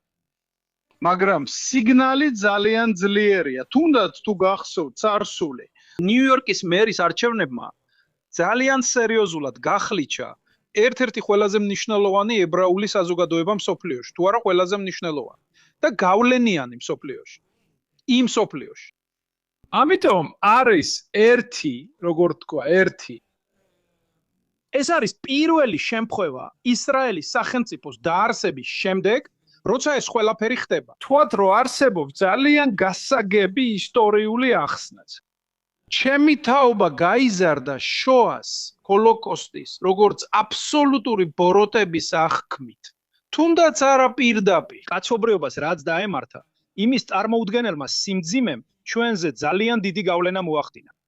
წლების გასვლასთან ერთად აშკარაა, რომ მეხსიერებას კარგავ. ხედავ ისეთ სიტუაციებსაც, რომლებიც ფასეულობების სკალას ხელახლა ეჭქვეშ ახენებს. ხოლო ერთ მაგალითს მოგიყვანთ. ის რაც ახლა დასავლეთ სანაპიროზე ხდება, წარმოუდგენლად მძიმე. მაგრამ ეს არ ხდება იმიტომ, რომ ნეთანიაჰუს ან სხვა მთავრობის მმართველობა, არამედ იმიტომ, რომ არსებობს ისრაელის მოქალაქეთა ნაწილი, რომლებიც ოკუპირებულ ტერიტორიებზე ცხოვრობენ და აშკარად სურთ პალესტინელების იქ ყოფნისგან გათავისუფლება და ამისთვის არღვევენ ნებისმიერ დემოკრატიულ წესს. დემოკრატიებში არჩევნები ტარდება, ხალხი აძლევს ხმას, შემდეგ განისაზღვრება ვინ მართავს და ვინ არის ოპოზიციაში. აქ აშკარად ისრაელის საზოგადოების ნაწილი ისრაელის ხელისუფლების კონტროლსაც კი აღარ ექვემდებარება. არ შეაფასოთ ეს უმნიშვნელოდ, რადგან ჩემი აზრით ეს ბევრად უფრო სერიოზულია ისრაელის საზოგადოებისთვის, ვიდრე ის რაც ხდება ჰეზბოლასთან. მე ერთი რამ შემნიშნე, მე ვიყავი, კარგია რომ შეგახსენდა, ნამდვილად ვიყავი. ვისაც ცოტა მაინც იცნობს ისრაელს, თუ გახსოვთ, როგორია რუკა, ზუსტად ზემოთ არის ერთი იმათგან, რომელიც შემდეგ არჩევანის ნაწილი გახდა, ერთი იქ არის. მეტულა, რომელიც პატარა ქალაქია, მას ისრაელის თითს ეძახიან, რადგან სამხარეს ლიბანელები ესაზღვრება, მარჯვნივ სირია, ჩრდილოეთითაც არიან, მიდიხარ მეტულაში და შენგან 20 მეტრში ჰეზბოლას მებრძოლები ფრიალად დროშით ჩაივლიან. რატო ვამბობ ამას? იმიტომ რომ მართალია ლიბანურ საზოგადოებაზე უკვე 1.5 თვის წინ გავაკეთეთ მინიშნება, ვისაც ჰქონდა შესაძლებლობა მოგვისმინა, ლიბანურ საზოგადოებაში არსებობს დაყოფა. შეიტებს შორის ნაწილი, თქვათ, უფრო პოლიტიკური ნაწილი შეიტების ამბობს, უნდა მივახციოთ კომპრომისს და ვეცადოთ ისრაელთან შეთანხმებას. მაგრამ მაგალითად მე ერთი რამ შემნიშნე. 10,000-ობით ლიბანელი შეიტი, რომლებიც ცხოვრობდნენ ლიბანის სამხრეთში, როდესაც დაბრუნდნენ ლიბანის სამხრეთში, ბოლო დღეებში მათგან ბევრი ჰეზბოლას დროშებს აფრიალებდა. ეს ჩემი შთაბეჭდილებაა, მაგრამ ეს უბრალოდ ქუჩის ჟურნალისტის შთაბეჭდილებაა, რომ ჰეზბოლას ჯერ კიდევ მნიშვნელოვანი მხარდაჭერა აქვს. ლიბანის სამხრეთის საზოგადოებაში, რომელიც მთლიანად შიიტური არ არის, მაგალითად ზოგიერთი სოფელი ქრისტიანულია, მაგრამ მაქვს შთაბეჭდილება, რომ შიიტურ საზოგადოებაში არსებული განხეთქილება ისეთითი ძლიერი არ არის, როგორც ბევრს გონი. ასევე იერუსალიმში შეიძლებოდა ეფიქრათ. ანუ თუ გაიხსენეთ 1.5 თვის წინ იქ ვიყავთ. ჩვენ აღვნიშნეთ, რომ დონალდ ტრამპი და ბენიამინ ნეთანიაჰუ ფაქტობრივად ორ ომს აწარმოებდნენ, ორ განსხვავებულ ომს. ბომბავდნენ ერთსა და იმავე ადგილს, მაგრამ ორი განსხვავებული სტრატეგიით. ერთ მომენტში თუ დააკვირდებით, რამდენიმე კვირის წინ ბენიამინ ნეთანიაჰუმ ფაქტობრივად შეწყვიტა ბრძოლა ირანელებთან. ფაქტობრივად მას მოუწია დაეთანხმებინა, რომ ყველაფერი ტრამპის ხელში იყო და საუბარი ლიბანზე გადაიტანა, რითაც ისრაელის საზოგადოების 90% თავის მხარეს გადაიყვანა. მათ შორისაც კი, ვინც ოპოზიციაშია და სძულთ იგი, სურთ ციხეში იხილო. ბევრისთვის ის ამას იმსახურებს არა პოლიტიკური მიზეზებით, არამედ კორუფციისა და ჩვეულებრივი დანაშაულების გამო, ასე ვთქვათ. ის მისი ცოლი და შვილი, რომელიც უკვე 3 წელია მაიამიში ცხოვრობს, ისრაელის აგენტების დაცვის ქვეშ და ის არასდროს მიდის საბრძოლველად, შვილი იაირი მაიამიშია, ესე რომ შენ პრობლემადად. ქვეყანა ომშია. ფაქტობრივად უკვე 2 წელია და ნახევარია მობილიზებულია. ვინც იცნობს ისრაელის ისტორიას, ვინც იცნობს დანობს დანიელას ისტორიას. სწორედ ამას კითხულობდნენ. რამდენ ხანს შეუძლია ისრაელს ასეთი მობილიზაცია? გრძელდება. მაშ ვინ მოგვისმინა თავიდან? თუ ნახავთ ჯერუსალემ პოსტის ვებგვერდზე, სწორედ ამ საღამოს გამოქვეყნდა ორი ძალიან საინტერესო ანალიზი. ჯერუსალემ პოსტ არის ცენტრისტულ მემარჯვენე გაზეთი. ზოგადად საკმაოდ კრიტიკულია ნეთანიაჰუს მიმართ, რა თქმა უნდა. არ არის უკიდურესად მემარცხენე გაზეთი, ეს უბრალოდ გაზეთია, მაგრამ კარგი. ორი ძალიან საინტერესო ანალიზი ამ საკითხზე, რომლებიც ამბობენ. ერთ რამეს მიაქციეთ ყურადღება. 2 წელიწადი და ნახევარია 3 წელია, რაც ჩვენ საზოგადოებას მობილიზებულ მდგომარეობაში ვამყოფეთ, სანამ თქვენ ამბობთ, რომ გვაქვს მიზანი. შობის წინ ნეთანიაჰუმ თქვა, მოდი დავამხოთ ირანის მმართველი ჯგუფი. მაგრამ ეხლა ვაისია, ირანის მმართველი ჯგუფი არა მხოლოდ არ დამხობილა, არამედ კიდევ უფრო რადიკალიზებული. მეორე, ჰეზბოლა ლიბანის სამხრეთიდან გავაძევოთ და ისინი შეწყვეტენ ისრაელის ჩრდილოეთის დაბომბვას. ძალიან კარგია თუ ამას შეძლებ, მაგრამ არა თუ ამას 2 წელიწადი და ნახევარი დასჭირდება ყოველდღე ინფორმაცია. ისრაელის მედია ამბობს, დავართხით ჰეზბოლას 10 ბაზას, რომლებიც სწორედ იქ იყვნენ, უნიფიფილი მათ არ აკვირდებოდა. და მე ამბობ, კარგი, ეხლა როცა მათ დაართ, პრობლემა მოგვარებულია. არა, ეს არის პოლიტიკური საკითხი. შენ აშკარად ჩაების სიტუაციაში, სადაც ვეღარ წახვალ, ვერც წინ და ვერც უკან. არჩევნებზე ოქტომბერში. რადგან ჩვენ ყოველთვის ვსაუბრობთ არჩევნებზე, რომლებიც მე ვიმეორებ, ტრამპი შეეცდება არ ჩაატაროს ნოემბერში. მაგრამ ნეთანიაჰუ დანიელა, მინდა კიდე რაღაც გითხრა, რადგან ჯერუსალემ პოსტი, როგორც შენ ამბობ, ნეთანიაჰუს მიმართაც კი კაუშტიკურია. კითხვა, რომელსაც ისინი სვამენ, სწორედ ეს არის. სჭირდება თუ არა ისრაელს ირანთან გრძელვადიანი სტრატეგია ეშინიათ ამერიკულ-ირანული შეთანხმების. რადგან, ასე რომ ვთქვათ, მთელი ეს 3 წლიანი ომი რისთვის გავმართეთ, თუ საბოლოოდ არ ვაპირებთ იმ მთავარი პრობლემის აღმოფხვრას, რაც მათთვის ყველაზე მნიშვნელოვანი იყო. ზუსტად ეს არის ერთ-ერთი ორი ანალიზიდან, რომელსაც გულისხმობდი.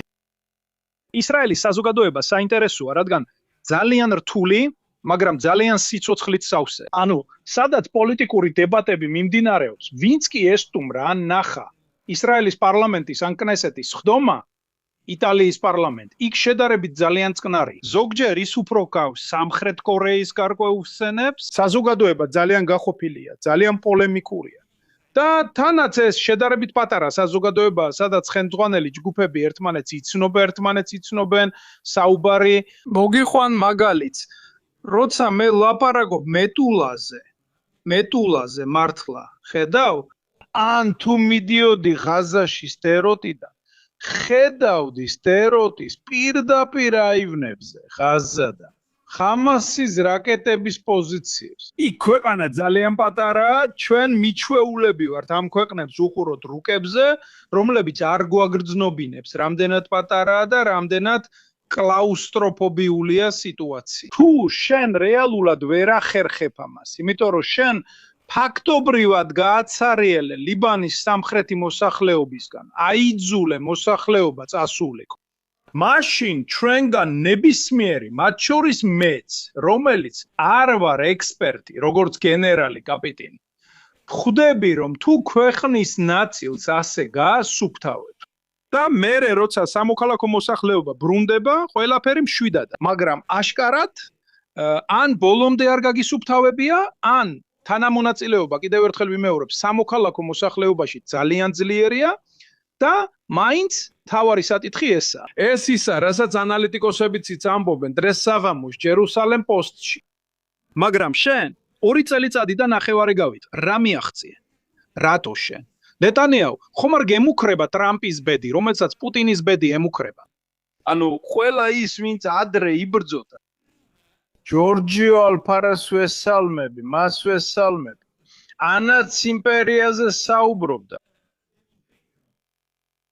მე 18 წელი ვაშინგტონში უნდა გითხრათ, რომ ამერიკული იმპერია დაღმასვლაშია. ამის გასაგებად ჩვენ უცხოელებს არ ბჭირდებოდა. ბევრი ამერიკელი ანალიტიკოსი ამას ამბობდა. სიმართლე ისაა, რომ ამერიკის შეერთებული შტატები იმპერიიდან სუპერძალად გადაიქცა.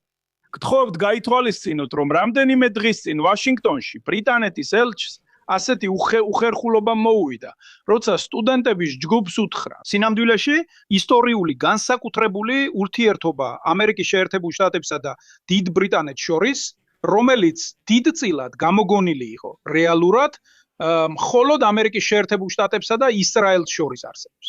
ანუ იმპერია გადაიქცა ზეს სახელმწიფოდ, რომელსაც ფაქტობრივად ძალიან ცოტა მოკავშირე ხავს. ბოლოს ეთრამეს დავაკვირდები, მირკო, რომ იტალიასაც შევეხო. დავაკვირდი, რომ როცა ტრამპმა რამდენიმე დღის წინ ამერიკული ყოფნის შემცირებით იტალიაში გაიმუქრა, ბევრმა ანალიტიკოსმა, რომლებიც ნამდვილად არ არიან ანტიამერიკელები და არც პოლემიკურები, აღნიშნეს. და ამერიკელებს მიუთითეს, რომ ბაზები იტალიაში, არა გერმანიაში, არამედ იტალიაში, უსასრულოდ უფრო სასარგებლოა ამერიკელებისთვის, ვიდრე იტალიელებისთვის. ამ ისტორიულ კონტექსტში, ამ გეოსტრატეგიულ კონტექსტში. და ამიტომ ამ საკითხზეც ის ფაქტი, რომ თქვენ გაქვთ ეს, ნახეთ, იტალიური გამოკითხვები აჩვენებს, რომ იტალიელი საზოგადოების 80% თვლის, რომ ტრამპი საუკეთესო შემთხვევაში სრული ხელმოწარულია. დაიმახსოვრეთ, რომ ვიეტნამის ომის დროსაც კი ესეთი შედეგები არ ყოფილა. რადგან ეს არ ეხება შეერთებულ შტატებს როგორც ქვეყანას, არამედ ეხება შეერთებული შტატების პოლიტიკურ ხელმძღვანელობას. არეულები. სანამ ის აგზავნიდა ადამიანებს, რომ დაეპატიმრებინათ ლათინოამერიკელი ჭუჭლის მრეცხავები, რომლებიც ამერიკაში ბავშვებს სკოლაში მიხავდათ, ვინც ანკონაში, პერუჯაში ან სადაც გინდა ცხოვრობს, დიდად არ აინტერესებს. მაგრამ როცა ბენზინგას ასავსე და ლიტრი 2 ევრო 12 ცენტი ღირს, მაშინ გახსენდება, რატომ მივიდა ამ ფასამ. და თუ მთელი ტრამპის სტრატეგია ისაა, რომ არჩევნებამდე 100 ჯერ დაგუპირდა. მერე ისე დაბრუნდება, როგორც ადრე იყო, ბენზინი. არც ერთი იტალიელი არ დაიჯერებს იმ ადამიანის, ვინც ასეთ არგუმენტებს იშველიებს. რადგან ჯორჯიო არპარასი, რომელიც გეუბნება, რომ ბენზინის გაძვირება ერთი საქმეა, ხოლო მისი გაიაფება კი დიდი პრობლემაა. una faraccio. მან ხელი ჩაიქნია იმაზე, რომ შეძლებს სიტუაციის სწრაფად მოწესრიგებას. Non si sa mai. ისრაელის პროგრამული უზრუნველყოფა, ირანელები და რუსები, რომლებიც ინტერნეტს ბლოკავენ, სოფლიო ჩვეულებრივზე უფრო დაბლოკილია. მოვიდეთ იმ საკითხზე, რომელიც ძალიან საინტერესო მგონია, ჩინეთის გავლენა, თუნდაც ჩუმად ამ ისტორიაში, რადგან მათ ხო გემები გაგზავნეს და სიტუაციას აკონტროლებდნენ. სხვათა შორის წყაროები, რომლებიც ჩვენ გამომიგზავნე, თავად ჩინური წყაროებია. საინტერესოა ესეც რეზერვების თვალსაზრისით, ისინი პირდაპირ ჩინეთის ენერგეტიკული ტრანსფორმაციის პროგრამიდან მოდის. ასე რომ ვიცით, ეს მათი ოფიციალურად გამოცხადებული წყაროებია. დისმენ. ეს არის კატეგორია ანალიტიკური ცენტრი, რომელიც ასევე ჩინურ წყაროებს იხენებს. ამიტომ ვფიქრობ, რომ ეს ყველაზე მეტად უახლოვდება ოფიციალურ წყაროებს, რასაც ისინი თავად აცხადებენ. ძირითადად ამ დოკუმენტს მაშინ გადავაცხდი, როცა ჩინეთის როლზე ვსაუბრობდი ამ კონფლიქტში. ამიტომ ძირითადად, როგორც იცით, რა თქმა უნდა, ჩინეთი, როგორც უკვე თქვით ადრე, ის ამ კონფლიქტში მაინც ჩართულია ენერგეტიკული მომარაგების თვალსაზრისით. განსაკუთრებით იმ მხრივ, რომ არა მხოლოდ დაზარალდა მეგობარი ქვეყანა, არამედ განსაკუთრებით ეკონომიკური პარტნიორი ქვეყანა და ეს არის მთავარი მიზეზი. და სწორედ ამ ძალიან მოკლე მონაცემით შეგვიძლია დავიწყოთ, რომელსაც ახლა მოგაწვით. ამ მონაცემების მიხედვით, რომლებიც წინა წლებზეა დაფუძნებული, ანუ იმ ბოლო წლებზე რაზეც გვაქვს ინფორმაცია, ასე რომ 2024-25 წლიდან ნამდვილად შევძელი გამეთვალა ჩინეთის დამოკიდებულება ხორმუზის სრუტეში გამავალი ნავთობის მიმართ. ეს ესე თქვათ გამოუვალი არ არის. ეს მაინც მნიშვნელოვანია. იმ გაგებით, რომ ამ რიცხვების გამოყენებით რაღაც გამოდიოდა. დაახლოებით 30% ნავთობისა, რომელსაც მთელი ჩინეთი იყენებს. წინა წლებში ის სწორედ ხორმუზის სრუტის გავლით მოდიოდა. მაგრამ თუ აქ ნაჩვენებ ნაზავს დავაკვირდებით, სწორედ ამ გრაფიკზე, ენერგეტიკული ნაზავი, ანუ ძირითადად იმ ენერგიის წყაროების ერთობლიობა, რომელსაც ჩინეთი იყენებს თავის ეკონომიკაში. ნავთობი დაახლოებით 67% იყო, ამას უნდა დაემატოს გაზიც. რადგან ჩინეთში შემოსული გაზის ნაწილი ხორმუზის სრუტით გადის. მაგრამ გესმით, რომ ეს რაღაცა უმნიშვნელო არა, ეს ძალიან დიდი გავლენის მქონე საკითხია. თუმცა უნდა ითქვას. და აქ მე არ ვიცი, უნდა ვნახოთ თუ ის პატარა პროცენტიც კი თუ ვერ შეიცვლება, რამდენად კრიტიკულია იმ მცირე ან კიდევ უფრო მცირე, ესე ვთქვათ, პროცენტის არარსებობა. ამიტომ ამის თქმის შემდეგ დადასტურებულია, რომ მაინც არსებობს გარკვეული გავლენა, რა თქმა უნდა, მნიშვნელოვანი ჩინეთის ეკონომიკას. განსაკუთრებით თუ, როგორც უკვე ითქვა, თუ კრიზისი გაგრძელდება კიდევ რამდენიმე თვე, მაშინ შესაძლოა ჩინეთის დიდმა რეზერვებმაც ვეღარ შეძლონ ზემოქმედების შერბილება. უკვე რამდენიმე თვე არიან ადამიანები, ვინც კითხულობს, რატო არაფერს აკეთებს ჩინეთი. არა, არსებობს მთელი ჯგუფი, რა თქმა უნდა, მათგან, ვინც შეიძლება ნაკლებად არის სიმპათიით განწყობილი, ასე ვთქვათ, დასავლეთის მიმართ. არსებობს მთელი ჯგუფი ჩინეთის მხარდამჭერებისა, რომლებიც ამბობენ, მაგრამ ჩინეთი არაფერს აკეთებს. რატო არ ერევა, რატო არ აგზავნის იარაღს და ასე შემდეგ. რაც ჩემი აზრით და როგორც რადგმინდა, ასებითაც სიმართლეა. იმ თვალსაზრისით, რომ ჩინეთი სამხედრო მხარდაჭერის მხრივ, ან თუნდაც მხოლოდ იარაღის გაგზავნის, იარაღის გაყიდვის მხრივ ირანისთვის. არა მხოლოდ ამ კრიზისის დაწყებიდან, არამედ მანამდეც. ასევე როგორც გახსოვთ, იყო 12 დღიანი ომი და მანამდეც კი იყო გაცვლები. საერთოდ, წინა წლებში ისრაელთან შეტევები, ასე რომ მთელი ამ პერიოდის განმავლობაში. ჩინეთი, არ არის რომ ამბობთ. ჩვენ ვერ გამოვყოფთ ჩინეთის დიდ სურვილს, რომ სამხედრო თვალსაზრისით გააძლიეროს ირანი ან ნებისმიერ შემთხვევაში რომ გახსნას თავისი იარაღის არსენალი ირანული შესყიდვებისთვის. და ეს არის ერთ-ერთი ფაქტორი, რომელიც უნდა გავითვალისწინოთ ჩემი აზრით, იმ ფაქტორის გარდა, რომელიც მანამდე ახსენეთ. ჩემი აზრით, ძალიან კარგად, ძალიან საინტერესოა, ძალიან საინტერესო ფორმით, ზოგადად. ანუ ის ფაქტი, რომ სულაც არ არის გარკვეული, რომ ჩინეთს სურს ისე მოიქცეს, როგორც სწორედ მოსალოდნელია მოიქცეოდა, ვთქვათ, სამხედრო სუპერძლიერი ქვეყანა, რომელსაც სურს გლობალური ჰეგემონიის წართმევა. აი ერთ-ერთი მთავარი ფაქტორი სწორედ ის არის, რომ ჩინეთი დღეს სამხედრო თვალსაზრისით, თუნდაც რომ უნდოდეს, ინდოეთის ოკეანეში ბევრს ვერაფერს გააკეთებს. რეალურად ძალიან ცოტას შეუძლია. უკვე ქონდა ეს თემა მოხსენიებული, ანუ ძალიან მოკლედ შევეხეთ ამ საკითხს სხვა ლაივში აქ. ჩვენ ეს ყველაფერი ლამაზად დავწერეთ წყნარი ოკეანის წიგნში 1 წლისა და ნახევრის წინ, ფლოტი და ასე შემდეგ, მაგრამ როგორც ამერიკელებისთვის, მათ არ შეუძლიათ ევროპაში ბაზების მიტოვება, რადგან წინააღმდეგ შემთხვევაში ძალის პროექცია არ ექნებათ. ჩინელებს აქვს ძალიან ლამაზი ახალი ფლოტი და ასე შემდეგ, მაგრამ ძალიან ცოტა ბაზა. ზუსტად ასეა, დიახ. თქვენ ძირითადად შეაჯამეთ ის, რასაც ვაპირებდით თქმას, ანუ თქვენ სინთეზის ნიჭი გაქვთ და ზუსტად მოარტყით.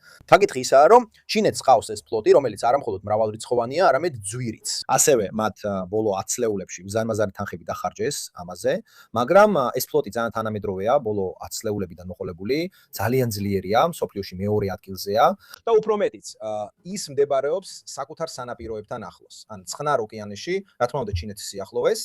ბევრი ანალიტიკოსის აზრით, მას უკვე აქვს გარკვეული შესაძლებლობები, რომ დასავლეთის ფლოტთან ტაივანისთვის ბრძოლაში გაიმარჯვოს.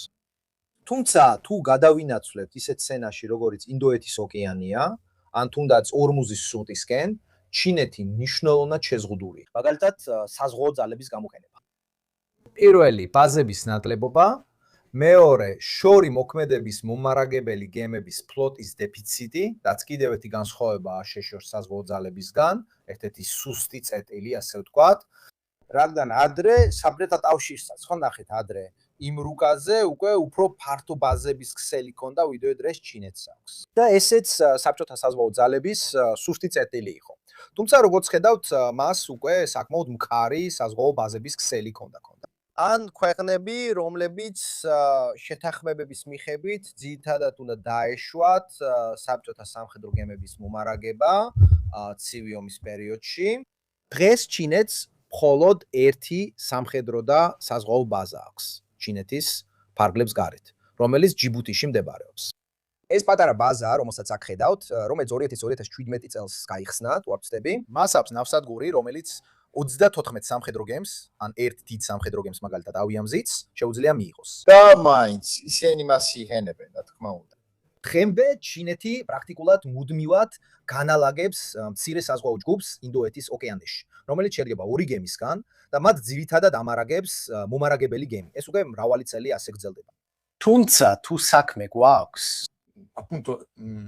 ჰიპოთეტური კონფლიქტის შემთხვევაში. სწორედ აქ ჩანს, რომ ჩინეთს ამ კარტის გათამაშებით მუქარაც კი არ შეუძლია. ამ სექტორში ეს ბაზა პირველ რიგში ძნელად გამოსახენებელი იქნებოდა, რადგან ჯიბუტიში ხედავთ, რომ არის ჩინეთის ბაზა, მაგრამ იქვე არის ყველა დასავლური ბაზაც, რომლებიც უფრო დიდია და განსაკუთრებით კი ჯიბუტი. ფაქტობრივად შეუძლებელია მისი მომარაგება ჩინეთის მხრიდან ომის სცენაში. მას არც კი აქვს საკმარისად გრძელი ბილიკი დიდი თვითმფრინავების დასაფრენად. და არც მნიშვნელოვანი თავდაცვა გააჩნია. ასე რომ, ამ პატარა ბაზის გამოკლებით, ჩინეთმა ფაქტობრივად უნდა გაგზავნოს საზღვაო დაჯგუფება საკუთარი წყლებიდან და განაგრძოს მისი მომარაგება საკუთარი მომარაგების გემების ფლოტით, რომელიც, მოკლედ რა ვთქვა, ძალიან შეზღუდულია. ამიტომ თუ ჩინეთს აქვს რაოდენობა, მას არა მხოლოდ თანამედროვე საბრძოლო გემები აქვს, არამედ უკვე დიდი რაოდენობით საბრძოლო გემებიც. თუმცა მას არ აქვს ისეთი მომარაგების ფლოტი, რომელიც შეძლებს შორ მანძილზე და კვირეობით ან თვეებით საკუთარი წყლებიდან მოშორებით ოპერირებას.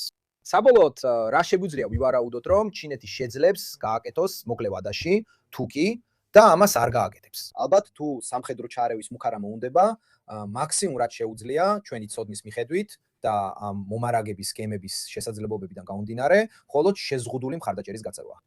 ალბათ 2 ან 3 პატარა ჯგუფი, ანუ 2 ან 3 წყვილი, გამანადგურებლებისა, ტოპების, ნავებისა, ფრეგატების ძალიან ცოტა. თუ მოწინააღმდეგე აშშ-ის საზღვაო ფლოტია და ამას ემატება ყველა მოკავშირე და ბაზების სული მხარდაჭერა ფაქტობრივად კოალიციის. ასე რომ ჩინეთი ეს უნდა გვახსოვდეს სამხედრო თვალსაზრისით, მეორე მხრივ იქ ამ კარტის გათამაშებასაც ვერ სცდის. და ისე უგრუნდები იმას, რაც კაპიტანი მადრე თქვა. ის ფაქტი, რომ დღეს ასეთ მდგომარეობაშია, ნიშნავს, რომ ჩინეთს არ უფიქრია ამ კარტის გათამაში. როდესაც სწორედ მაშინ აშენებდა საზღვაო ფლოტს, რომელიც ძლიერია წყნარ ოკეანეში, მაგრამ არ არის განკუთვნილი სხვა ოკეანეებში ძალის პროექციისთვის. ამიტომ ესეც გასათვალისწინებელი ფაქტორია და ჩინეთზე დასასრულებლად ერთი საინტერესო, ესე ვთქვათ, დეტალი, ეს ბოლო დღეებში ან ბოლო პერიოდში გავცელდა. ბოლოს ამ კონფლიქტში ჩინეთის ახალი შეიარაღება გამოიყენეს. საინტერესოა ერთი რამ, გამოვიდა ამ ჩინური შეიარაღების ფოტო, რომელიც პრაქტიკულად ერთ-ერთი პროტოტიპია ჩინური წარმოების ლაზერული ანტიდრონული თავდაცვის სისტემებიდან, რომლებიც ბოლო წლებში შეიქმნა. მაგრამ არ გამოქვეყნებულა ამ სისტემის ფოტო ირანის შეიარაღებაში. მაგრამ არაბთა გაერთიანებულ საემიროებში არსებითად გაირკვა, რომ არაბთა გაერთიანებულ საემიროებმა შეიძინეს რამდენიმე ესეთი სისტემა და ან ტესტავენ, ან იყენებენ მათ ირანის წინააღმდეგ ამ კონფლიქტში. ამიტომ ესეც გაფიქრებინებთ, ესე რომ ყველაზე რეალური და უფრო თქვა კინეტიკური დახმარება, რომელიც გამოავლინეს, ირანული მხრიდან არ არის. არ არის მართალი, რომ საერთოდ არაფერს აკეთებს. იმ აზრით, რომ ირანი, ანუ ჩინეთი, ირანის ინდუსტრიისთვის კომპონენტებს აწვდის. რა თქმა უნდა, ვაჭრობს და ასევე ერთ-ერთი გემებიდან, რომელიც შეერთებულმა შტატებმა გააჩერა საზღვაო ბლოკადაში, როგორც ჩანს, მასში იყო ჩინური კომპონენტები რაკეტების წარმოებისთვის. ასე რომ არ არის მართალი, რომ საერთოდ არაფერს აკეთებს.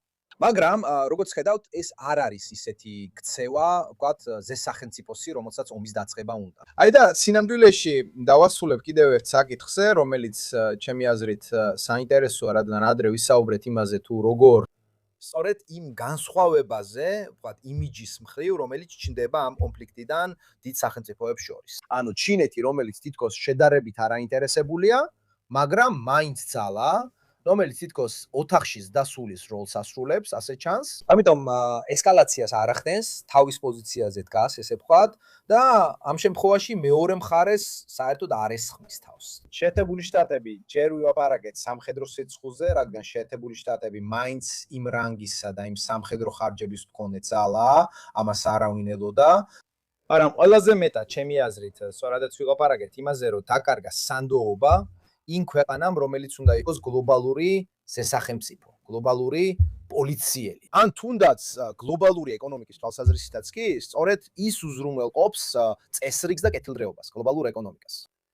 სხვადასხვა სანდოობის დაკარგვებს შორის ერთი მნიშვნელოვანი გამოგვჭა, ჩემი აზრით, დღეს საღამოს, რაც კიდევ ერთი ფაქტორია, რომელსაც მე ვხედავ, მეცინება, მაგრამ სინამდვილეში სასაცილო არაფერი. იმ აზრით, რომ ტრამპის ბოლო პერიოდის მრავალ განცხადებას შორის ამ კვირაში ერთი საკმაოდ საინტერესო მოხდა.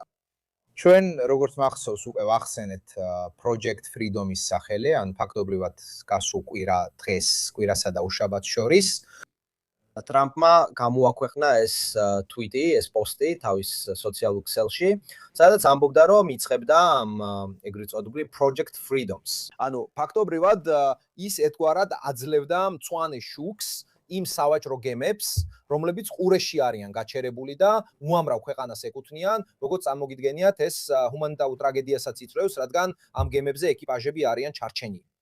საერთოდ ის ამბობდა, რომ ორშაბათიდან ფაქტობრივად შეიძლებოდა დაწყება. იმის იმპენიავანო ამ სავაჭრო გემების გასვლას ნაწილობრივ ხელს უწყობდა ჰორმუზის სრუტის გახსნა. ფაქტობრივად ისინი ახალისებდნენ ირანის ბლოკადის გარღვევის მცდელობას. და ამას წარმოაჩენდნენ როგორც ირანთან მიღწეულ ერთგვარ შეთანხმებას. ანუ ის არ ამბობდა, რომ წადოთ, წავიდეთ, ვიბრძოლოთ. ეხლა ეს ამბავი ალბათ იმიტომ, რომ ტრამპი ხშირად აკეთებს ხმაურიან განცხადებებს და ყოველ კვირას რაღაც ახალს ამბობს, დიდად არ გამოუწვევია აჟიოტაჟი. მაგრამ ჩემი აზრით ეს კიდევ ერთი ძალიან დიდი და უხერხულობის დონეზე მისული სანდოობის ნაკლებობის მაგალითია. იმ მხრივ რომ თუ დავაკვირდებით რა მოხდა, ფაქტობრივად უკვე მის პოსტამდე 1 საათით ადრე, ანუ ცხადია მან ეს ნაბიჯი მინიმუმ 1 საათით ადრე მოამზადა, ვიდრე პოსტს გამოაკვეყნებდა. ერთმა სატვირთო გემმა სცადა ორმუზის სრუტის გავლა იმ მხარეს, სადაც დონალდ ტრამპი ამბობდა, რომ ახალი კორიდორი იქნებოდა და ის ირანელებმა დაარტყეს. შემდეგ 2 დღეში სხვა სატვირთო გემებაც სცადეს იგივე. კიდევ 3 გემი დაზიანდა, 2-ს მაშინ დაარხეს, როცა ისინი სრუტის გადაკვეთას ცდილობდნენ, კიდევ 2-ს კი არაბთა გაერთიანებული საამიროების სანაპიროსთან. ასე რომ ირანი ფაქტობრივად არა მხოლოდ არ ეთანხმებოდა, არამედ შეძლო დაერყა იმ გემებისთვისაც, რომლებმაც სცადეს გაეკეთებინათ ის, რასაც ტრამპი ამბობდა, რომ შეიძლებოდა დაკეთებულიყო. ტრამპმა ასევე თქვა, რომ ამერიკის საზღვაო ძალები გააცილებდნენ და დაიცავდნენ ამ გემებს, მაგრამ ფუმატეს სცადეს არ გამოუვიდათ. ამ ყველაფერში ერთადერთი წარმატებული შეიძლება ითქვას ამერიკული ელემენტი ამ Project Freedom-ში დღემდე არის შესვლა. როგორც ჩანს, აქაც 100%-ით დადასტურებული არ არის. მაგრამ როგორც ჩანს, ორი ამერიკული ნაღმოსანი, რომლებიც იმ დროს, როცა სავაჭრო გემები ცდილობდნენ გასვლას, ამერიკული ნაღმოსნები შევიდნენ ხურეში და დღემდე როგორც ჩანს, სწორედ ხურეში უნდა იყვნენ. ერთი პატარა დაზუსტება თუ ნებას დამთავ, სწორედ ამ საკითხზე რომ ჩვენ გაგაცილებთო, ამერიკის შეერთებული შტატების საზღვაო ძალებს არ უთქვამთ, რომ ჩვენ გადაცილებთ. მან შესთავაზა ეს როგორც საშუალო და ფართო რადიუსის ერთგვარი კოლგა, რომელსაც უზრუნველყოფენ თვითმფრინავები, სატელიტური კონტროლი და ზღვაზე რამდენიმე ვერტფრენი პატარა ნავების წინააღმდეგ. ეს და რეკომენდაცია რომ დაარჩნენ ომანის სანაპიროსთან ახლოს, რათა ნაღმებს თავი აირიდონ.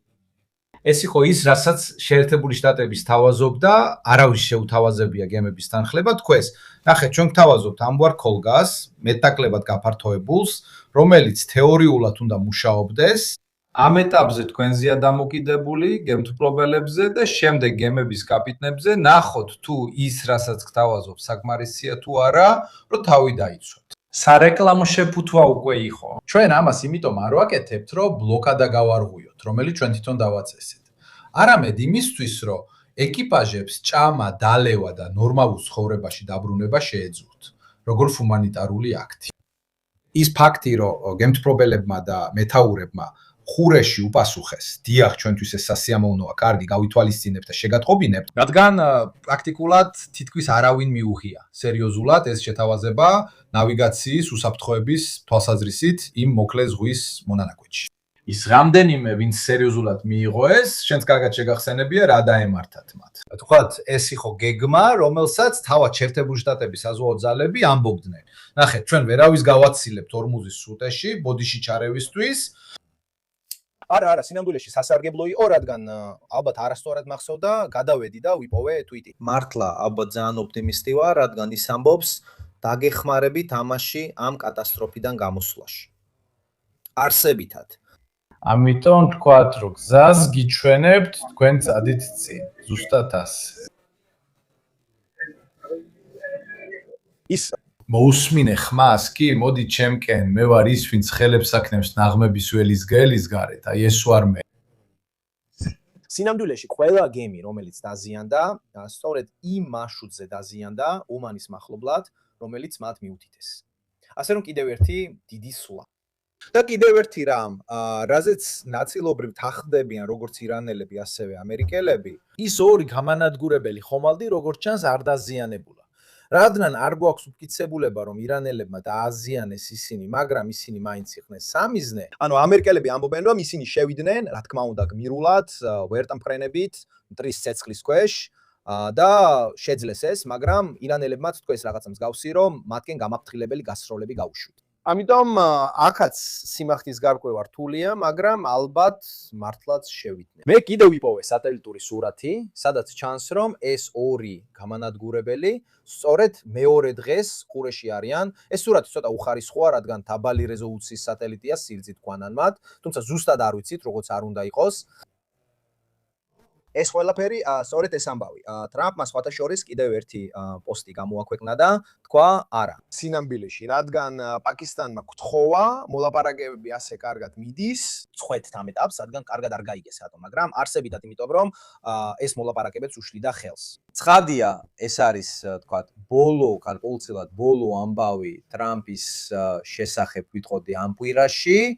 ალბათ, ღმერთო, ისეთი ამბები, რომლებიც ახლა როცა ვსაუბრობთ, ხდება, შეიძლება კიდევ სხვა ამბებიც იყოს, მაგრამ ეს კიდევ ერთი დიდი დარტყმაა. აი, ხედავთ სატელიტო შურათს, ეს უნდა იყოს ერთ-ერთი ორი გამანადგურებელი და როგორც შეიძლება ამ საშინელი სურათიდან მივხვდეთ, ესენი არიან სატელიტები, უფასოები, სენტინელები, რომლებიც ძალიან სასარგებლოა, რადგან ყველასთვის გამისაწვდომია და ხშირად გადაფრენ. შეიძლება მივხვდეთ სიგრძით, ანუ არსებობს სკალა, შეგიძლია გამოთვალო, რამდენად გრძელია ეს გემი და თუ იცი, რამდენად გრძელია ამერიკული გამანადგურებლები, ახლობით შეგიძლია დამურიცხვის მეთოდით იმოქმედო. რა თქმა უნდა, ამ ხარისხით ჯუსტად ვერ იქნები დარწმუნებული, ესეც დამოკიდებულია, ამ შემთხვევაში ხარისხიც უფრო დაბალია ვიდრე ჩვეულებრივ. მართლაც უდად ჩანს, მაგრამ ჩემი აზრით, კარგ მინიშნებას მაინც გვაძლევს, აი ამას ვამბობდი დასასრულად. ამიტომ კიდევ ერთხელ ტრამპმა მიანიშნა ზოგიერთებს როგორც ამბობდა ზოგადად. საბედნიეროდ ყველა არ დაეთანხმა მას, ხოლო ზოგიერთებმა მოусმინეს და ამისთვის პასუხიც აგეს. სხვათა შორის ფრანგული გემიც დაზიანდა, ფრანგული საკონტეინერო გემი წარმოიდგინეთ. მეორე ყოველ შემთხვევაში არ ვიცი იქნებ კიდევ რომელიმე დაავიწყდათ. მეორედ ტრამპმა თქვა რომ ბლოკადა ან მინიშნება გააკეთა რომ ბლოკადა შეიძლებოდა გაევოთ, ეს უკვე რამდენიმე კვირის წინაც მოხდა, მახსოვს ამაზე ვსაუბრობდით.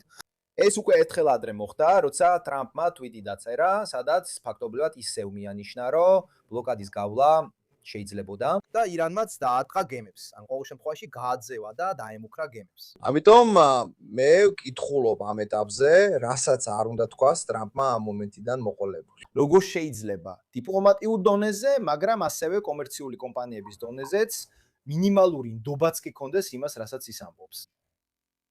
სინამდვილეში 1 წუთის წინანდელი ამბები, ეხა 22:29 საათია, ეს გამოქვეყნდა 22:28-ზე შორს არ ვართ, მაგრამ ჯერ კიდევ შეთანხმება არ არსებობს, ამას იუწყება Axios თეთრი სახლის წყაროებზე დაყრდნობით. თავრობა იმედოვნებს დიპლომატიურ გარღვევას ტრამპის ჩინეთში ვიზიტის დასრულებამდე, რომელიც დალეგმილია მომავალ პარასკევს. მერე იცვლება, იქნება ასე, არ ვიცი მე. თუ იმ თარიღამდე შეთანხმება არ იქნება მიღწეული წყაროების მიხედვით, პრეზიდენტი შეიძლება კვლავ განიხილოს სამხედრო მოქმედების ბრძანების ვარიანტი. არ ვიცი, ეს იქნება შეტევის 86-ე გადადება, ასე რომ უკვე ეს გადადება ჩვეულებრივია. არა, იმიტომ რომ ბლეფი თუ სამხედრო მუხარით ბლეფობ, ამას უსასრულოდ ვერ გააკეთებ, რადგან თლიანად დაკარგავ სანდოობას. გარდა ამისა, წარმოიდგინეთ, თუ დღემდე ვნახეთ, რომ რამდენჯერმე როცა ომი იყო, თქვათ მაღალი ინტენსივობის, რამდენიმე თვის წინ არაერთხელ მოვისმინეთ ისრაელის ან ამერიკული წყაროებიდან, რომ მათ ძირითადად გაანადგურეს ირანული რაკეტების გამშვები დანადგარების და ზოგადად იარაღის დიდი ნაწილი. მაგრამ ეს ასე არ მოხდა. თუმცა არა იმ დონეზე, იმდენად რომ დღესაც კი წავიკითხე სტატია ეხეთ ამერიკულ გაზეთში, რომის სახელიც მარფა არ მახსოვს, მაგრამ ერთ-ერთი მთავარი იყო სტატიაში მითქებული იყო, რომ განადგურებული გამშვები დანადგარების პროცენტული მაჩვენებელი მხოლოდ 20%-ამდე ან რაღაც ამდაგვარი იყო. ამიტომაც ამბობდნენ, რომ რეალურად ირანის არსენალის დიდი ნაწილი კვლავ აღდგენილია, მაგრამ ეს ყველაფერი ისთვის თქვი, რომ ერთმა შეტევამ მეტნაკლებად მოულოდნელმა, არ ვამბობ სრულიად მოულოდნელმა, მაგრამ მაინც შედარებით მოულოდნელმა, ან ერთდროულად განხორციელებულმა შეტევამ, წარმოიდგინეთ, რომ ხვალ შეტევა განხორციელდეს. ამ ყველა გაფრთხილების შემდეგ, ამდენი დროის განმავლობაში მოსამზადებლად ირანი ნამდვილად სულად იქნება მზად ბომბარდირებისთვის ცოტა რამ დარჩება გარდა იმისა, რასაც ვერ დამალავს. ყველაფერს გადაადგილებს, რაც შეიძლებოდა გაეფანტა, დამალავს, ისევ თავის ადგილზე დააბრუნებს. გარდა ამისა, წინა შეტაკებებში შენიშნავდა სად იყო მოწყვლად. სადაც ნაკლებად, მაგალითად, სადაც ამერიკელებები ავიაციით უფრო მეტ რეიდს ახერხებენ და სადაც ეს ყველაფერი ნაკლებად აღწევს. ირანი, რა თქმა უნდა, ამ კვირებში მხოლოდ ამას აკეთებს, ირანის სამხედროები ემზადებიან ამ დაპირისპირების მეორე ეტაპისთვის და რთულია ვიფიქროთ, რომ ისინი პირველზე ნაკლებად მომზადებულები არიან. ისინი კიდევ ერთ მნიშვნელოვან საქმეს აკეთებენ. ისინი ამუშავებენ თავიანთი სამიზნეების შერჩევის პროცესს. ანუ ეხლა ეს ეხება თავდაცვით ნაწილს, როგორ დაიცვან თავი იმ დარტყმისგან, რაც შეიძლება მიიღო. მეორე ნაწილი კი ისა, თუ როგორ მიაკენონ დარტყმები იმ ადგილებში, სადაც ყველაზე მეტად თქივა. იმ გამოცდილებიდან გამომდინარე, რაც ამ ერთი თვის ომში დააგროვეს, რა იყო არასწორი. რომელი ტიპის რაკეტა შეიძლებოდა უკეთესად ემუშავა, ან საერთოდ არ უნდა გამოეყენებინათ და იქნებ სამს გავუშვებთ ორის ნაცვლად. ყველაფერი, რაც ამ პერიოდში ისწავლეს და დახვეცა, გაუმჯობესება, ალბათ სამიზნეების გამოვლენის პროცესის სტრატეგიული მოწყვლადობის მიხედვით. ანუ მათ შეეძლო დაეხვეწათ გეგმა და ეთქვათ, კარგი, თქვენი აზრით, თუ ისრაელს მასიურ თავდასხმას მივახენებთ მართლა 4 დღეში, რომ გაანადგურებს, თქვათ, Haifa ports, აქ დესალინიზატორებს, იმ ორ ნავთობ გადამამუშავებელ ქარხანას რაც აქვთ, ანუ ამ საკითხებზე კონცენტრირდებით, რამდენ ხანს გაუძლებს, რამდენ ხანს შეიძლება გაუძლოს იმ სახელმწიფომ ამას გულისხმობთ. ეს თვე ძალიან გამოადგათ გეგმების დასახვად, გეგმების, რომლებიც რეალურ გამოცდილებაზეა დაფუძნებული და არა ერთი წლის წინ მიღებულზე. მამათურატე უმეზე მეძაფა ამიტომ არის ასევე מחვილის ნაწილი, არა მხოლოდ ფარის ნაწილი. აბსოლუტურად, გარკვეულწილად. ხშირად ამბობენ, რომ ყოველი არმია მზად არის წინა ომისთვის, მაგრამ ამ შემთხვევაში ეს არის მიმდინარე ომი. რადგან თუ ეხლა მართლაც თავიდან იწყება ყველაფერი, ისინი ნამდვილად მზად არიან ომს კიდევ უფრო უკეთებ ბრძოლად, რომელსაც ძირითადად იგივე მახასიათებლები აქვს, რაც 2 თვის წინ. და აქ, სწორედ ამით ვფიქრობ, უბრუნდებით იმას, რაც თქვით, პირდაპირ ეთერის დასაწყისი. ანუ დაფიქრდით იმ თელ სატელიტურ დაზვერვაზე, რომელიც ირანელებმა ამ თვეებში გაანალიზეს. ანუ სწორედ ასე, ანუ გაარკვიონ სად უფრო მეტად აღწევდა სარაკეტო ან დრონული თავდასხმა მაგალითად და სად არღირს ამგვარი თავდასხმების განხორციელება. თუ მაგალითად ანტისარაკეტო თავდაცვამ აჩვენა, თქვათ, რომ ისრაელის თავდაცვა ძალიან ეფექტური არ მოჩნდა, სალამი გენების კატას თუ თავდაცვა ძალიან ეფექტური აღმოჩნდა გარკვეული ტიპის საშუალო მანძილის რაკეტების წინააღმდეგ, შეიძლება ირანმა გადაწყვიტოს, რომ აღარ დახარჯოს ისინი ამ ტიპის სამიზნეებზე და დამოიყენოს სხვებზე. მეორე მხრივ, თუ თავდაცვა ძალიან არაეფექტური აღმოჩნდა, მაგალითად იაფასიანების წინააღმდეგ, რა ვიცი, თვითმკვლელი დრონები, ირანი შეიძლება აღარ დახარჯოს ძვირადღირებული რაკეტები, რომლებიც ნაკლებად აქვს და გამოიყენოს მხოლოდ თვითმკვლელი დრონები, სადაც ცნობილია, რომ ეს მხოლოდ ეს თავდაცვა აქვს. ასე რომ არის ასეთი გამოთვლები. ან კიდევ ერთი რამ, რაც ახლა მომდის თავში, მაგალითად შეიძლება დამოცდილებით შეენიშნათ. რა მანძილზე ვაყენებთ ამერიკულ ავიამზითა ჯგუფს? როგორც წესი, შენ სადაზვერო დრონს ამოიცნობს და ჩამოაგდებს ამდენიმე 10 კილომეტრში, დრონი აღმოაჩენილია და ჩამოგდებული. მანდაც შეიძლება ამ ინფორმაციის გამოყენება ება, რომ იცოდე სადამდე შეიძლება გაბედო სადაზვერო მისია და როდის უნდა დარჩე უსაფრთხოდ. ასე როგორც ხედავ, ძალიან ბევრი საკითხია. დანიელე და ჯუზეპე, ნახოთ თუ ამ ომს თავისი ხარჯებიც აქვს, ეს ამერიკაში განხილვის თემაა, იმ ეკონომიკური კრიზისის მიღმა, რომელსაც ის იწვევს, მაგრამ საუბარია რეალურ ხარჯებზე. ვიცი, რადგან ვიცი, რომ იყო მოსმენა და ასე შემდეგ, და ტრამპის გუნდი ვერ შეძლო ბიუჯეტის ან შეფასების წარმოდგენა. ზუსტად ასე, ადრე ერთ ციფრს ვახსენებდი, რომელიც ნამდვილად გაიზარდა, მაგრამ გასულ კვირას მხოლოდ იარაღში და ასე შემდეგ 25 მილიარდ დოლარად იყო შეფასებული. და ამაზე ერთი საკითხია, რომელსაც ვაშინგტონშიც უსვამენ ხაზს, ამას კაპიტინიც ახსენებდა ადრე. შენ არა მხოლოდ ბევრი ფული დახარჯე, არამედ ყველაფერი გააცარიელე. ვიღაც ამბობს, რომ ეს შეადგენს ამერიკის შეერთებული შტატების სარაკეტო რესურსების 40%-ს, რომელიც რამდენიმე თვეში ვერ აღდგება. სწორედ ასეა, როგორც ჯორჯ ერ ფარასი ამბობდა ნავთობის საბადოებზე, ამასაც ბევრი დრო სჭირდება, რა თქმა უნდა. პირველები, ვინც დაითვალა, რამდენი რაკეტა გამოიყენეს ამერიკელებმა ირანის წინააღმდეგ, სწორედ ჩინელები იყვნენ. რაც უფრო მეც გამოიყენებენ ამერიკელები ირანის წინააღმდეგ, მით ნაკლებს გამოიყენებენ მომავალში ტაივანის დასაცავად. ეს ერთი საკითხია. ხარჯების საკითხი აშკარაა, რადგან ზეწოლა არსებობს, ეს არის თემა, რომელსაც ვინც არაბელუმს ადევნებს თვალს, მაშინვე დაიგებს ამერიკული საზოგადოების ზეწოლა. არა იმიტომ, რომ ირანში ვერ იგებს, არამედ იმიტომ, რომ ცხოვრების ღირებულება იმატებს იმ ადამიანისთვის, რომელსაც არც კი იცის, სად არის კანადა, ირანი კი მით უმეტეს. ამიტომაც ბოლო დღეებში საზოგადოების ზეწოლა რესპუბლიკელი პარლამენტარების ნაწილზე ალბათ ნახეთ, რომ ბოლო დღეებში ტრამპს მათთან ახალი შეხვედრა ჰქონდა. ამ შეხვედრაზე მან ისევ გაიმეორა ის, რაც იანვარში თქვა. ანუ მან ეს აღიარა. ამერიკის შეერთებულ შტატებში არჩევნებია. კარდავთ წარმომადგენელთა პალატას. მაგრამ დღეს დილით ვაშინგტონ პოსტში ძალიან საინტერესო ანალიზი იყო. სადაც ეწერა, რომ დღესდღეობით მათ სენატის დაკარგვაც ემუქრებათ. ეს მხოლოდ პოლიტიკური ზიანი არ არის. ეს ნიშნავს, რომ ვიღაცას ციხეში ჩასვამენ.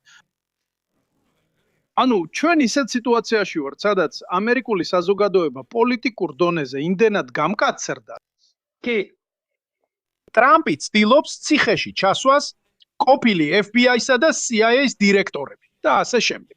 მაგრამ იყავით მშვიდად, თუ მოწინააღმდეგე მხარე, რომელიც დღეს უმცირესობაშია, გაიმარჯვებს, მას ამას აღარ აპატიებს. ანუ მან დააგროვა მთელი რიგი წყენები, განსაკუთრებით ვაშინგტონში. ვაშინგტონში არის ათასობით ყოფილი კოლეგა კაპიტნის. ათასობით პენტაგონის გენერალი. FBI-სა და CIA-ის ხელმძღვანელები, რომლებიც გაათავისუფლეს. დაახლოებით 300,000 ფედერალური თანამშრომელი გასულ წელს მასკის მიერ გაათავისუფლეს, მაგრამ განსაკუთრებით ვაშინგტონში, სადაც სავსეა მაღალი რანგის ხელმძღვანელებით, რომლებიც ქუჩაში აღმოჩნდნენ და მოუთმენლად ელიან შურისძიების შესაძლებლობას. თუ ისინი რესპუბლიკურ არჩევნებს წააგებენ და დღეს ასეა, ისინი წააგებენ. ამიტომ უკვე იწყება საუბარი სწორედ იმ საკითხზე, რომელსაც შენ აყენებ, ომის ხარჯებზე. უკვე იწყება საუბარი. განსაკუთრებით ზოგ ამერიკულ პოდკასტში. საშუალო ამერიკელი ამომრჩევლის საუბარი, რომელიც ამბობს ბოდიში, მაგრამ თქვენ ხო შეამცირეთ ჯანდაცვის დახმარება. მაგრამ ხო გქონდათ დაპირებული, რადგან ეს არის ის, რაც ნებისმიერ ადამიანს აინტერესებს. მაგრამ ხო თქვით, რომ ამერიკულ მედიკამენტებს მაღალი ფასი აქვს. სასირცხვილოა, ესე ვთქვათ, სასირცხვილოა დანარჩენ სოფლიოსთან შედარებით. და ეს არ არის მართალი. თქვენ მითხარით, რომ ფულის ღირებულებაა პრობლემა. შემდეგ კი გაანადგურეთ ის მცირედი საავტომობილო ინდუსტრია, ტესლა და ასე შემდეგ, რომელიც ჩინელებს კონკურენციას უწევდა. დღეს ძალიან გამომადგებოდა ელექტროავტომობილი რომ კონდეს. მაბრუნეთ ფოსილურ ენერგიას. ასე რომ ამერიკა კონკურენციიდან ამოიღეთ. კომპეტიცია მერკატი მონდიალი. ჩინელებს გზას უხსნით, ხოლო ამერიკელს უთოვებებ, რომ გაუმკლავდეს ფოსილურ ენერგიას, რომელიც სულ უფრო ძვირი და უფრო დამაბინძურებელია. და შენ ამბობ, მაგრამ რის სანაცვლოდ გააკეთა ეს ტრამპის ადმინისტრაცია? ბოლო დღეებში აშკარაა, რომ ეს კითხვა ადვილად იყო მოსალოდნელი. რაც უფრო გუახლოვდებით შუალედურ არჩევნებს, მით უფრო ამერიკული საზოგადოება სთხოვს საკუთარ წარმომადგენლებს. ამ ირანის ომის ამბავთან დაკავშირებით სადგინდათ მიხვიდეთ. აშკარაა, ამაზე არ გვისაუბრია. მაგრამ ეს რუბიოს ვიზიტიც პაპასთან ყურადღება მიაქციეთ, რომ გამოკითხვებში, როცა ტრამპმა რამდენიმე დღის წინ ისევ შეურაცხყოფა მიაყენა პაპას 2/3, მათ შორის რესპუბლიკელებიც, უთხრეს მას, შენ გონებას აცდენილი ხარ. ეს ამერიკელებმა უთხრეს, არავინმე სხვა. ანუ ამერიკულ საზოგადოებაში ამ მომენტში არის პრორის პრობლემა ეკონომიკაზე, მაგრამ ასევე ტრამპის მიდგომის საკითხზეც. თქვენ ალბათ ნახეთ, რომ ფლორიდაში პირველი აეროპორტი გახსნეს მის სახელზე, მაგრამ ეს მხოლოდ პირველი იყო. იმიტომ რომ შემდეგ რა გააკეთა? მან მოითხოვა, რომ დალასის აეროპორტისა და ნიუ-იორკის პენ სტეიშენის სახელებით შეცვალა. თქვა, თუ არ შეცვლით, ფედერალურ დაფინანსებას არ მოგცემთ. მაშასე ხვდები, რომ დღეს ასია, ხვალ სხვანაირად იქნება. ეს ეკონომიკური მდგომარეობაა, როგორც ყველა ქვეყანაში, რაც სulis ცხოვრებას. ტრამპის სრუტე დაარქვას, ტრამპის სრუტე, ეგაგვაგლია. საკითხი მუნიციაზე ძალიან საინტერესოა, როგორც შესყიდვების თვალსაზრისით, რადგან როგორც კი უკრაინაში ომი დაიწყო, მერე ყველაფერი აირია 2023 წლის ოქტომბერში.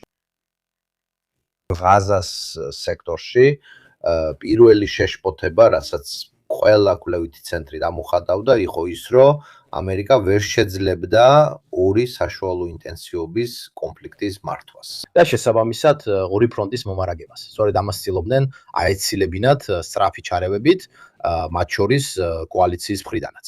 ისრაელელებს ირანული თავდასხმების წინააღმდეგ დახმარება სწორედ იმისთვის გაუწიეს, რომ ეთქვათ, აქ დაასრულეთ, ორჯერ დაგეხმარებით, მაგრამ მორჩი ბავშვო, მორჩი თამაში. რადგან ხوار შეგვიძლია ეს ჩარევები უსასრულოდ გავაქცევოთ. მგონია, რომ ესეც ერთ-ერთი მიზეზია, რის გამოც ალბათ ისრაელელები ირანის წინააღმდეგ. როგორც ამბობენ, ნახე, არ არის საჭირო მთელი ცხოვრება ჩვენი ძიძა იყო, მოდი ერთი მაგარი დარტყმა მივაყენოთ, ნოკაუტში ჩავაგდოთ, რომ აღარ დაგჭირდეთ ყოველ ჯერზე ჩვენი დაცვა, როცა ისინი გაწყვეტენ ჩვენზე თავდასხმას.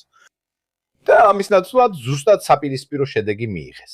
ემხარეს ხავს ევროპელები, რომლებიც ფულს გამოყოფენ ამერიკული იარავის შესაძენად, რათა უკრაინელები მოამარაგონ და ეხლა გააქვს კონფლიქტი, რომელმაც მაის დიდი რაოდენობით ტომაჰაუკი, რემსი, რაკეტები და პატრიოტი მოიხმარა.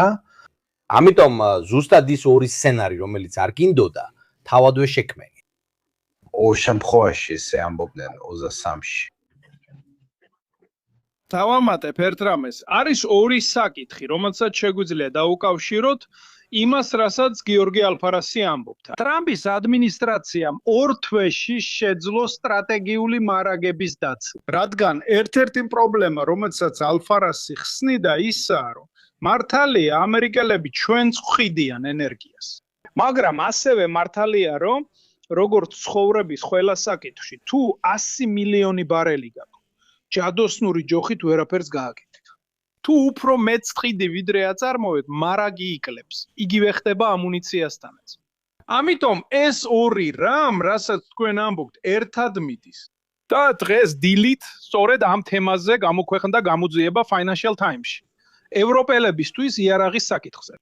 იმ აზრით, რომ როცა შენ აღარ გაქვს ის მიწოდებები, რაც მაგალითად გერმანელებს დაპირდი.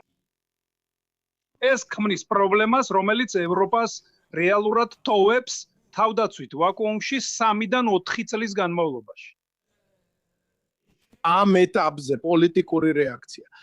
მირკო, ანუ დღევანდელი ევროპელი პოლიტიკოსები, ესე თქვა, სირთულეში არიან. მაგრამ შეერთებული შტატების რეპუტაციული და სანდოობის ზიანი მიუხედავად იმისა, რამდენად შეშფოთებულია ევროპა, აიძულებს ევროპელ პოლიტიკოსებს, იაპონიას, სამხრეთ კორეას, ავსტრალიას, რომ დამოუკიდებლად ორგანიზდნენ ამერიკელებისთან. მომავალშიც კი, ვინც არ უნდა იყოს შეერთებული შტატების პრეზიდენტი, ეს არის მთავარი საკითხი. ამჯერად ეს პრეზიდენტობა არ ნიშნავს იმას, რომ თუ სხვა პრეზიდენტი დაბრუნდება, ყველაფერი ნორმალურ მდგომარეობას დაუბრუნდება. უკან დაბრუნება აღარ ექნება. იმ ზიანმა, რაც იმპერიიდან დიდძალად გადაქცევას მოხვა, ჩემი აზრით უკვე სტრუქტურული გახდა. მაგრამ საუკეთესო შემთხვევაში ეს კიდე მომბევნო 20 წელი გაგრძელდება. პაოლო, შენ გიტოვებ დასკვნით სიტყვას, რადგან დღესაც ამაზე ტელეფონით საუბრობდით. შესაძლებელია რომ ეს ყველაფერი. უკრაინაში ომი არ იყო საკმარისი. ეს კრიზისი და ასევე ტრამპის ნაბიჯები, მაგალითად გასვლის მუქარა, რაც ჩვენ ვიცით, რაც ლოგისტიკური, სტრატეგიული და ოპერაციული თვალსაზრისით შეუძლებელია. მაგრამ დაუშვათ, რომ ნელ-ნელა ამას აკეთებს, ნელ-ნელა აიძულებს პოლიტიკოსებს, თუნდაც უკრაინაში კონფლიქტის ფონზე, მათ ჰქონდათ გამბედაობა, რომ დაეწყოთ მოძრაობა ევროპული ძალის შექმნის მიმართულებით. რადგანაც გამოჩნდა პირველი მორიდებული ნიშნები. დიდი მორიდებულობა, კოალიციური ძალა კვიპროსის გარშემო. პორტუგალია მაინც მოახდინა ყველა იმ პოტენციური მომავალი სამხედროების რეგისტრაცია. იგივე ითქვის გერმანიაზეც, ასე რომ ვთქვათ, სამხედრო საჭიროების განხილვის დაწყებაც კი იმ ქვეყნებში, სადაც 5-6 წლის წინ ეს თითქმის გმობა იყო. თუნდაც მხოლოდ მობილიზაციის შესახებ საუბარი, თუნდაც მხოლოდ წარმოდგენილი დამხმარე ძალები ან მსგავსი რამ. მე შემოთავაზებდი კარლოს დიდის პრემიის მინიჭებას დონალდ ტრამპისთვის. იცით, ეს პრემია ენიჭება მათ, ვინც განსაკუთრებული დამსახურება აქვს ევროკავშირის წინაშე. იმიტომ რომ ის რაც ტრამპმა შეძლო ევროკავშირის მიმართ, აქამდე არავის შეძლებია. არავის, უბრალოდ არ მოუხსნია ყველა გარანტია, როგორც კარგად თქვა დანიელ მორომ, ეს არის წართმევა. და შემდეგი ამას აღარ აღადგენს. ეს არ არის უბრალოდ ღამის გადატანა. და ეს განსაკუთრებით ხელმძღვანელ კლასს დააჯერებინა. გარკვეული პერიოდი, თქვათ, უკრაინის ომის ნახევარზე, როცა ბაიდენიდან ტრამპზე გადასვლა იყო, ევროპული ლიდერობა თითქოს დარწმუნებული იყო, რომ კარგი, წავა ტრამპი და ყველაფერი ჩვეულებრივ დაბრუნდება. დაბრუნდებით იმ დინამიკაში, იმ დროში, იმ მოთხოვნებში, რაშიც შევეჩვიეთ, თქვათ კი, მაინც მე შეიძლება ეს ყველაფერი არც შევინარჩუნოთ. ეხა ეს დამოკიდებულება აშკარად შეიცვალა, რადგან მიხვდნენ იმას, რასაც დანიელი ადრე ამბობდა.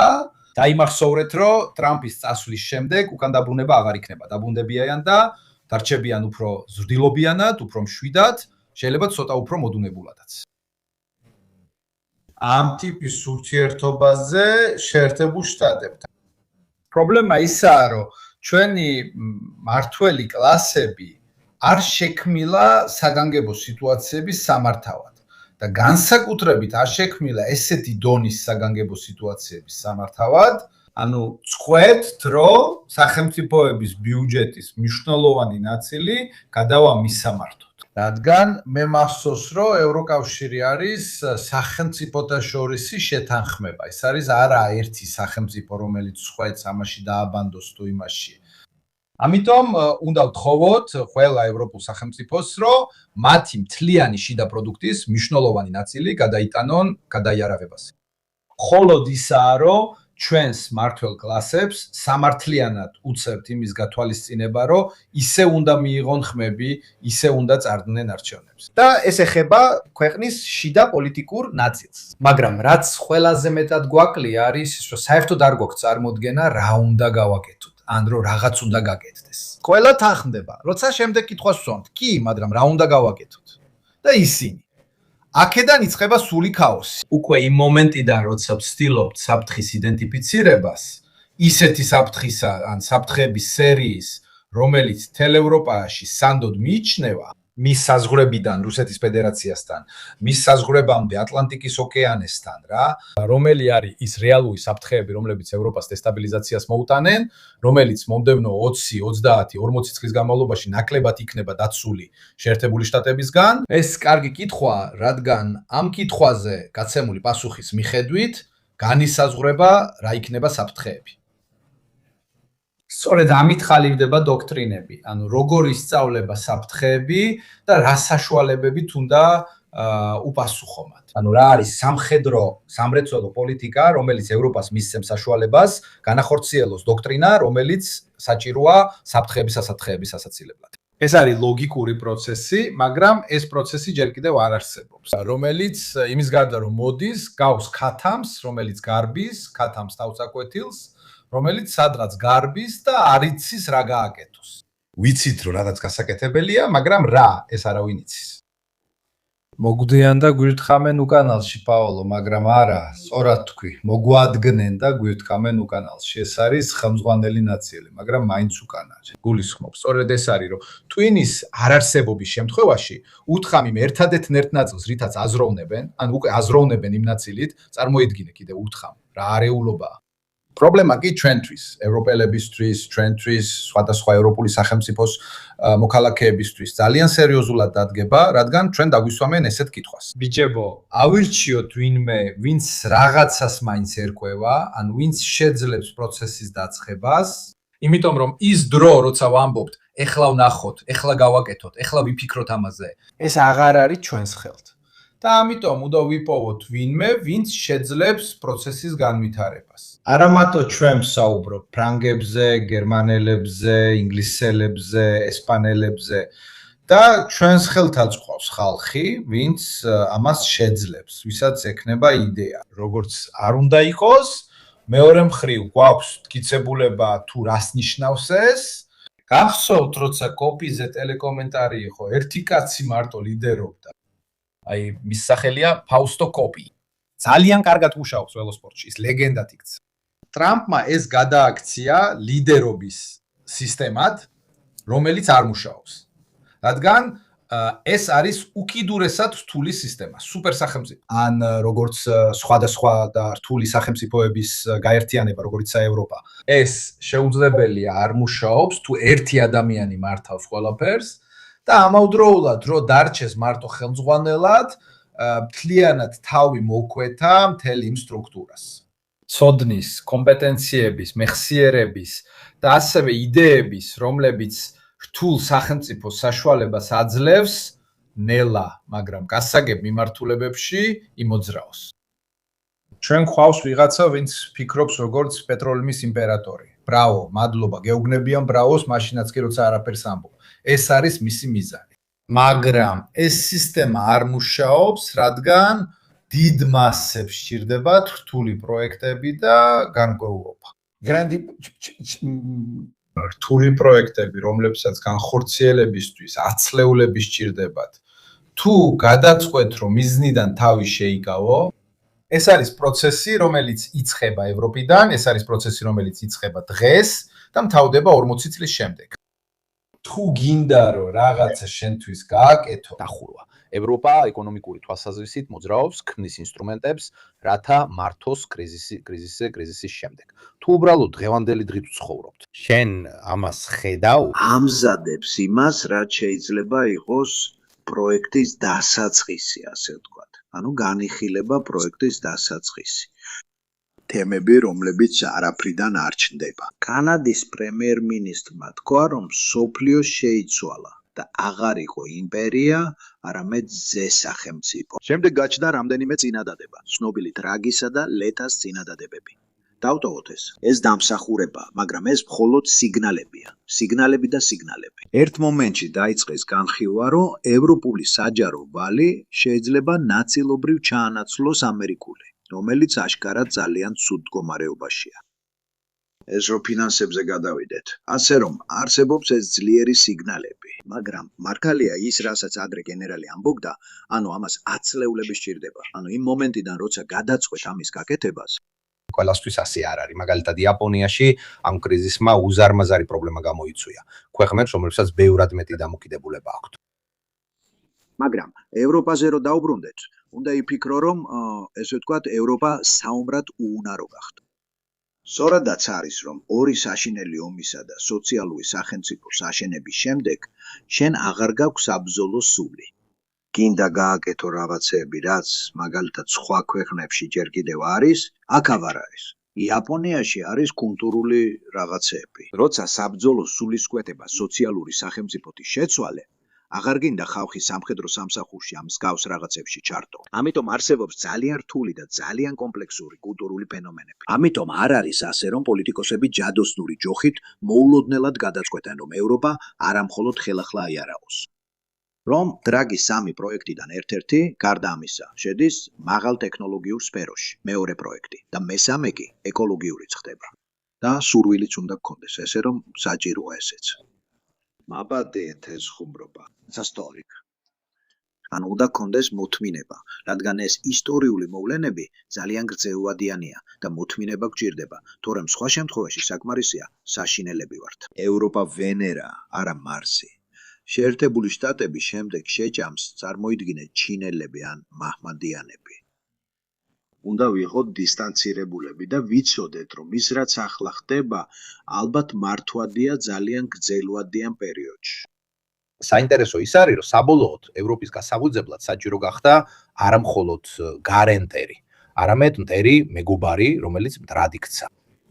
ორივე მათგანი დასჭირდათ. თქვათ, რომ პუტინმა თავიდან თავისი ცვლილი შეიტანა, მაგრამ თქვათ, რომ თავარი გმირი დივა.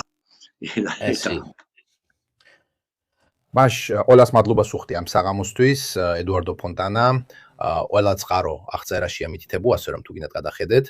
იყო კიდევ სხვა რაღაცები, დანიელე მორო, რომელიც შეძლო ჩართვა.